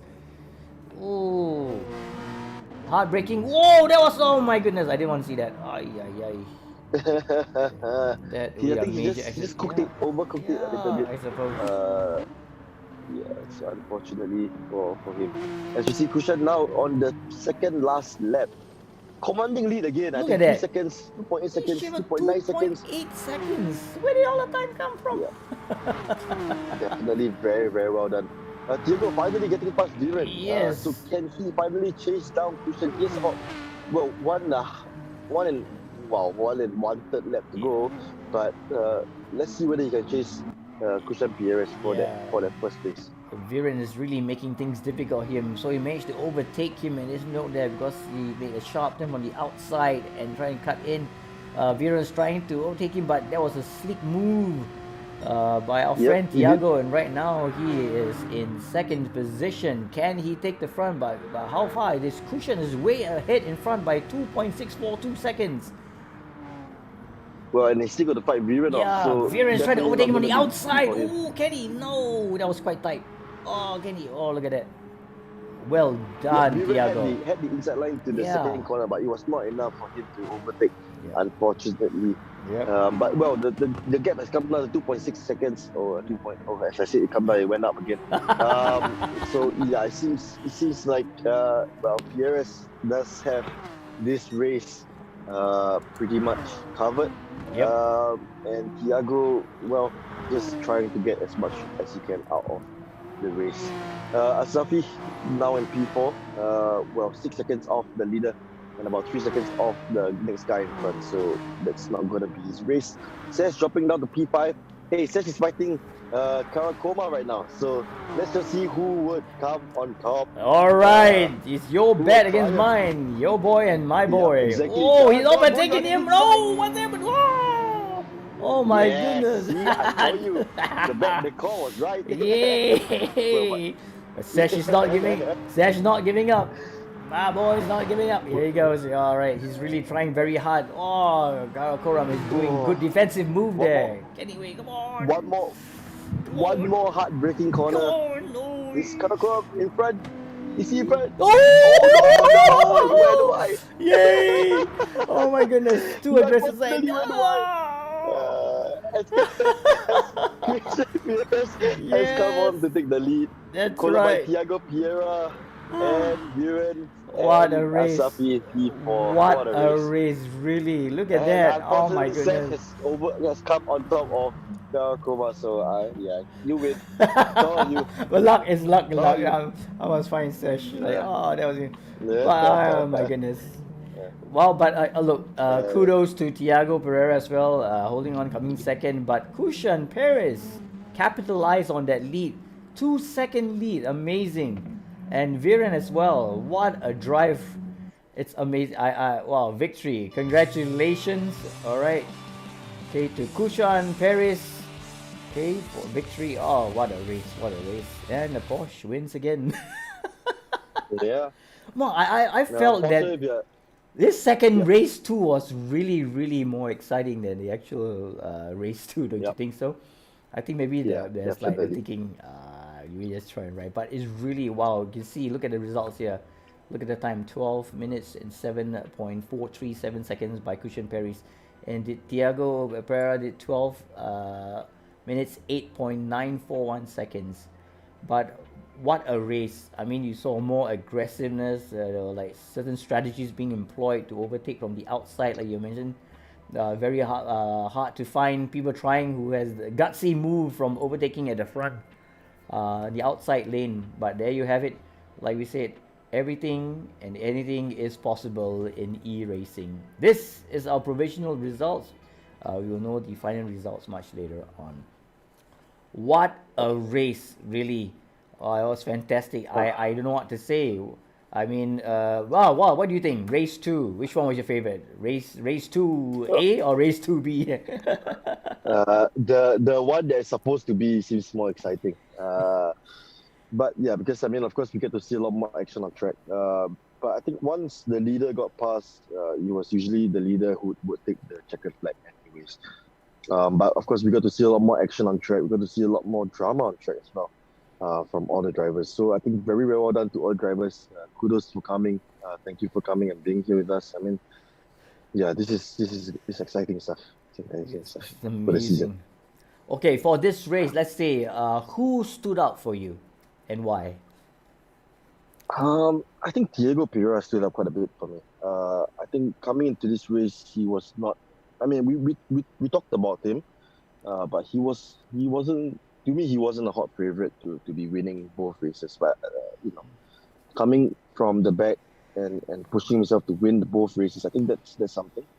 And always, being able to win both races is always something. And getting that full 44 points, that's amazing stuff for me. Well, it's amazing to yourself. What would you expect now that because we don't have our hot favorite from round 1, Ethan, but now looking at all these Thiago and Safi, what do you think would happen in round 3? I think there will be lots to look out for. I think you can see a couple of capable drivers there. I think if we just polish up a bit here and there, and things might go their way, and you might see a shift finally as compared to the results. Because if you look at the results back then, in round 1, Thiago was 8 overall, and Viren was in 10th, and Hayden was in 13, and of course Safi was 4th, and of course everybody know Ethan was up in front. And this time round we didn't get a chance to see Brian and Kevin Pereira. They are currently 2nd and 3rd, joined with the same points, Yeah, but yeah, like I said, maybe it's Ethan who will take the lead again. But this time around, basing on what we've seen, there's a possibility of change there. Definitely a possibility. I mean, looking at the next round, I mean, unless Ethan comes back, well, we will get to see a little bit more exciting stuff, especially from Thiago, from Viren, and from Safi, even from Pereira as well. Perez as well. Coming in today, I think third and I think first race was third and second race was second. So that's a good haul of points as well. Um, yeah, it's gonna be exciting stuff. So unless Ethan comes back to defend, defend that lead that he has in the next race, I don't see it going easier for any of the drivers here. Yeah, I mean, if Ethan's watching right now, he's thinking, he might have a game plan in his head to keep an eye on these drivers that we're speaking about. Let's talk about Yep. Hayden. Hayden hasn't been having a very good day at the race today. I don't know what reason we're looking at. Maybe he's struggling with the car, or maybe he just had a bad day. I mean, do all drivers experience bad day? I suppose they do. We all do. Everybody does. It's just one of those days where things don't click for you, things don't go well for you, and then that's it. The race is rubbish, and all the effort you put in basically goes to waste. But I would say take heart and keep pushing, because that's always the case, right? You never know what happens in the next race. The leaders might crash out, and then you get that lead for no good reason. But I think he didn't do exceptionally well today. I think he was fighting somewhere in the mid pack, but otherwise he was always dropping off. So it's really struggling with the car. So definitely try and set on the car that he's comfortable with. I think that's the most important. The Porsche looks very comfortable. Everybody's driving the Porsche, so maybe that's something that Hayden you can do if you're watching. It's amazing, because I was just looking at the list that we had, and the potential of some of the races, because initially we thought that we had that number of races coming in, then a few of them dropped out for whatever the reason. But when those who popped back, like Sesh and Viren, they showed that they have the potential, and these are the guys I suppose we should be looking out for. I mean, we have our hot favorites, no, don't forget about that. But then we have these guys who have proven on track that they have what it takes. I believe anyone that makes it up to the race to qualify, they are of some caliber. It's just that during the situation that presents itself, they could either make it their day or just mess it up. But we've seen a lot. Yep. From professional standpoints, big time racers who've made like sometimes silly mistakes, but it happens. That's being human, right? But then again, a lot of factors will be involved again. But really, for these two races, what I've taken away from this race is the possibility of a few of our drivers that have shown themselves that what they're capable of, and I suppose it's a signal to Ethan to look out, like Ethan, Brian, and Kevin to look out. That they have all's not won yet. Basically, all's not won yet. Right? There's always opportunity for them to come in and steal the pole position from them. But it's really an amazing race. I can't say much about it. It's the personal experience of having one that's an actual a race circuit, and the other one's a virtual one. But who's gonna tell? I mean, you tell anyone, that the second circuit, the Sardinia Road Track A, is a virtual circuit, but it's also very difficult. You see, I feel personally it's more tricky. We should consider it a more technically biased circuit. I mean, have you personally driven on this? I mean, in e-racing, this circuit on your own? Sardinia, no. But technical circuits, there are many technical circuits out there. Suzuka being one of them. I think that was the track they used for the first round. Suzuka is also a very technical circuit. But yeah, I have not driven on Sardinia, unfortunately. So I wouldn't be able to tell you what's good and what's bad about the track. Yeah, but after watching technical the race, what do you think? I mean, could you like I mean, deep down, it's called the driver's instinct, right? Isai, Besai, they kind of understand whether you can or you can't. I don't want to drive that. I don't want to drive the track, man. I don't want to be on the track. It's a pain to be on the track. I mean, like how we have Marina Bay Street Circuit. Like, it's a pain to be on Marina Bay Street Circuit. Seriously, like that track is technical. The walls are everywhere. So same for this. Please don't give me the track. No joy, right? Just enjoying the breeze. But I mean, they did complain that the breeze. To enjoy the breeze, maybe lah. But other than that, nah, I don't think I will drive the track, unfortunately. Oh, it was a breeze to have you, Brian. Thank you so much for sharing your expertise. As you know, right now, I've always spoken to my previous host that, I'll always be the greenhorn who suddenly developed this liking for e-racing. Hope to see more of it, get more involved, because it's always a pleasure to be surrounded by really professional drivers, okay, and dedicated and motivated as well. A bit scary sometimes when they drive. Thank goodness they don't drive that way on the actual road itself. But yeah, everything is really been fun, exciting, eye-opening, and educational as well. So, well, I would say we've come to the end of round two. But do remember to join us for our round three of the Salon Motorsports Club and Motorsport Singapore Cup 2021. Now, I'm not mistaken, they're quite secretive, right? They don't tell them the track or what the track is. So that gives you the whole feel, the excitement, the vibe, the sleepless nights, and the drivers, how you could call it, the little guesswork, what are the potential tracks that you can possibly use, and they're secretly go and practice. But I mean, it is really the fun bit about e-racing, I must say. All right. So thank you so much again, Brian. All right. First of all, we'd like to thank our sponsors. Before we sign off, we'd like to thank our sponsors, Stanford Tires and Falcon. All right. And also for CMSC and MSS for organizing this exciting race, and for our fellow members to have an opportunity to showcase their skills and their expertise. All right. So before we go, any wise words, Brian, to our friends? Don't drive and drink. No, it's okay. Yeah. Don't drink and drive. Definitely don't do it. But if you're curious, do try it on sim racing. Please don't try it in real life. Of course, during this period of COVID and everything, do try and stay safe and stay healthy. I think that's important. While you get your play and everything in, you have to also keep yourself healthy. And yeah, I think that's what I would say from me.